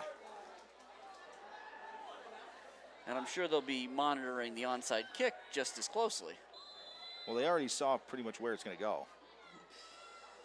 Mikey Higgins, scoop, and that should be enough, but we'll see. Crazier things have happened. We got 90 seconds. The hands on Mikey Higgins there. Yep. Phenomenal. Got the spider tack on him, something. And I mean, while we're waiting here, I think there's a couple things that I'm taking away from night. Number one is Reber as good as advertised. 100%. For sure. He's everything you expect him to be and more. 100%. Runkle is going to be a problem as he goes for years to come, yeah. But Deal, whew. Coach Farr's got himself a quarterback. Yes, he does. Delaney, right side. And they don't need the first down, but Delaney's going to get it. Or be close to it at least. So the clock will keep running. There's a Red Tornado down. But good Bibbis, but good job by Bibbis getting up, trying to keep that clock moving. Yeah. Again, we only say good job by Bibbis there because, again, we don't speculate on injuries, but we know that it's warm. Yeah. And you start to notice things, right? So we'll see now if they just take a knee here.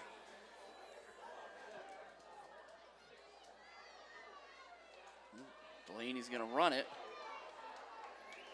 As long as he maintains maintains possession of the ball. And now you could take a knee.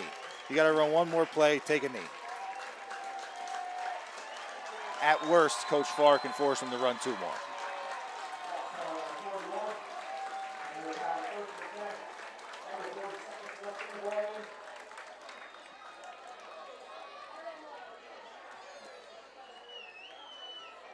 So this is going to be a tremendous win for this Mount Carmel team to start the season. I think there were a lot of people with a lot of opinions on how things might go. Again, when you look at some of the struggles Mount Carmel had defensively, and you look at Reber and what the Schuylkill Haven team could bring, but the reality is the Red Tornado offense was just that good tonight. Yeah, they were. They were absolutely tremendous. And it was just a great, all around a great game for the Big Red. Yeah, couldn't be happier with the performance tonight, I think, out of the offense. I mean, Delaney's going to give you 4 touchdowns on the ground tonight. 4. Yeah. And talk about a kid giving everything he's got. Bibas is going to be carried through the handshake line. Just giving it everything. Yeah. Couldn't ask any more from that young man tonight. And we knew there was going to be some of that tonight. Yeah. It's hot. It's week 1. It's what happens. But my goodness, a 48-34 victory over a very, very good Schuylkill Haven opponent that will no doubt challenge again for the District 11 Class 2A title. Absolutely. Absolutely. They were such a good football team. Tremendous football team. And that's a huge win for the Red Tornadoes coming off of a below 500 season.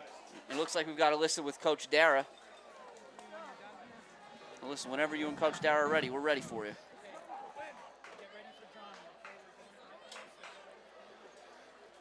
I'm here with Coach Dara. So, Coach, it was a very exciting season opener with Delaney having some really big plays. Can we expect more of that in the rest of the season? I would definitely expect more big plays out of Jalen this season. That was ugly. I did not want it to be that exciting, but we're 1-0, so. All righty, congrats on the win, and thank you. Thank you. Yes. Jim and Dan, back to you. Thanks, Alyssa. Thanks, Alyssa. Yeah, I'm sure Coach Dara has more than enough tape to watch. Yeah, you can hear the rasp in his voice. There's a lot of yelling.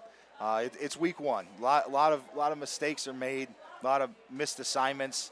But at the end of the day, the biggest thing that Coach Dara said is the most important one, and it's that we're 1-0.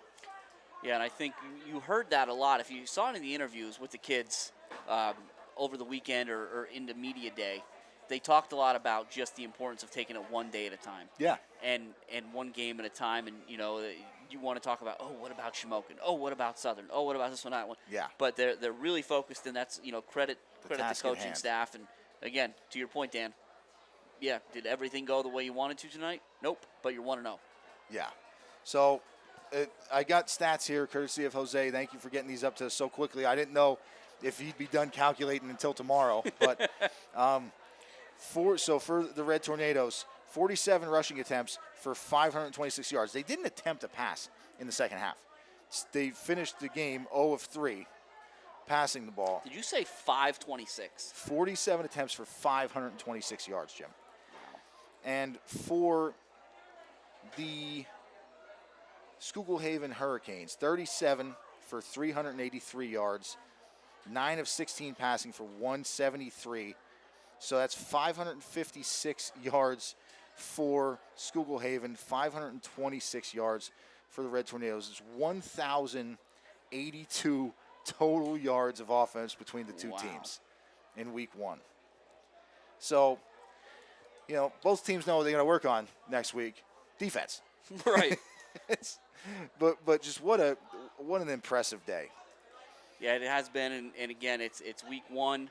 It can only, you know, it's only going to get more exciting from here, believe it or not. Yeah. But I think the Red Tornadoes have been in a position where the last few years, it's been a tough start to the season. Yes. It's a quality opponent that they have a little bit of trouble getting by, and this year they also have a quality opponent.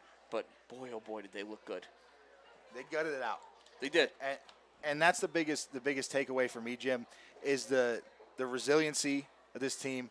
The effectiveness of the offense is one, and the resiliency and the grit of this team. You don't see that a lot, especially from a fairly young team, but I think they've got really good leadership in their captains and the seniors on this team, the guys, the veteran guys, and I think that has set them up for a really good course moving forward. And so the Red Tornadoes travel to Pottsville next week, while the School Haven Hurricanes will travel to Tamako. But I think, Dan, it's a long night. Seems like as good a place as any to wrap up this broadcast. So, again, we saw the Red Tornadoes defeat the Hurricanes 48-34 and prove, or excuse me, 48-41, and prove once and for all that a tornado is stronger than a hurricane. Yeah. That's what I'm taking away from this. Like I said, next week the Red Tornadoes travel to Pottsville to see old Coach Brennan, right? Yeah. Coach Brennan and the Crimson Tide.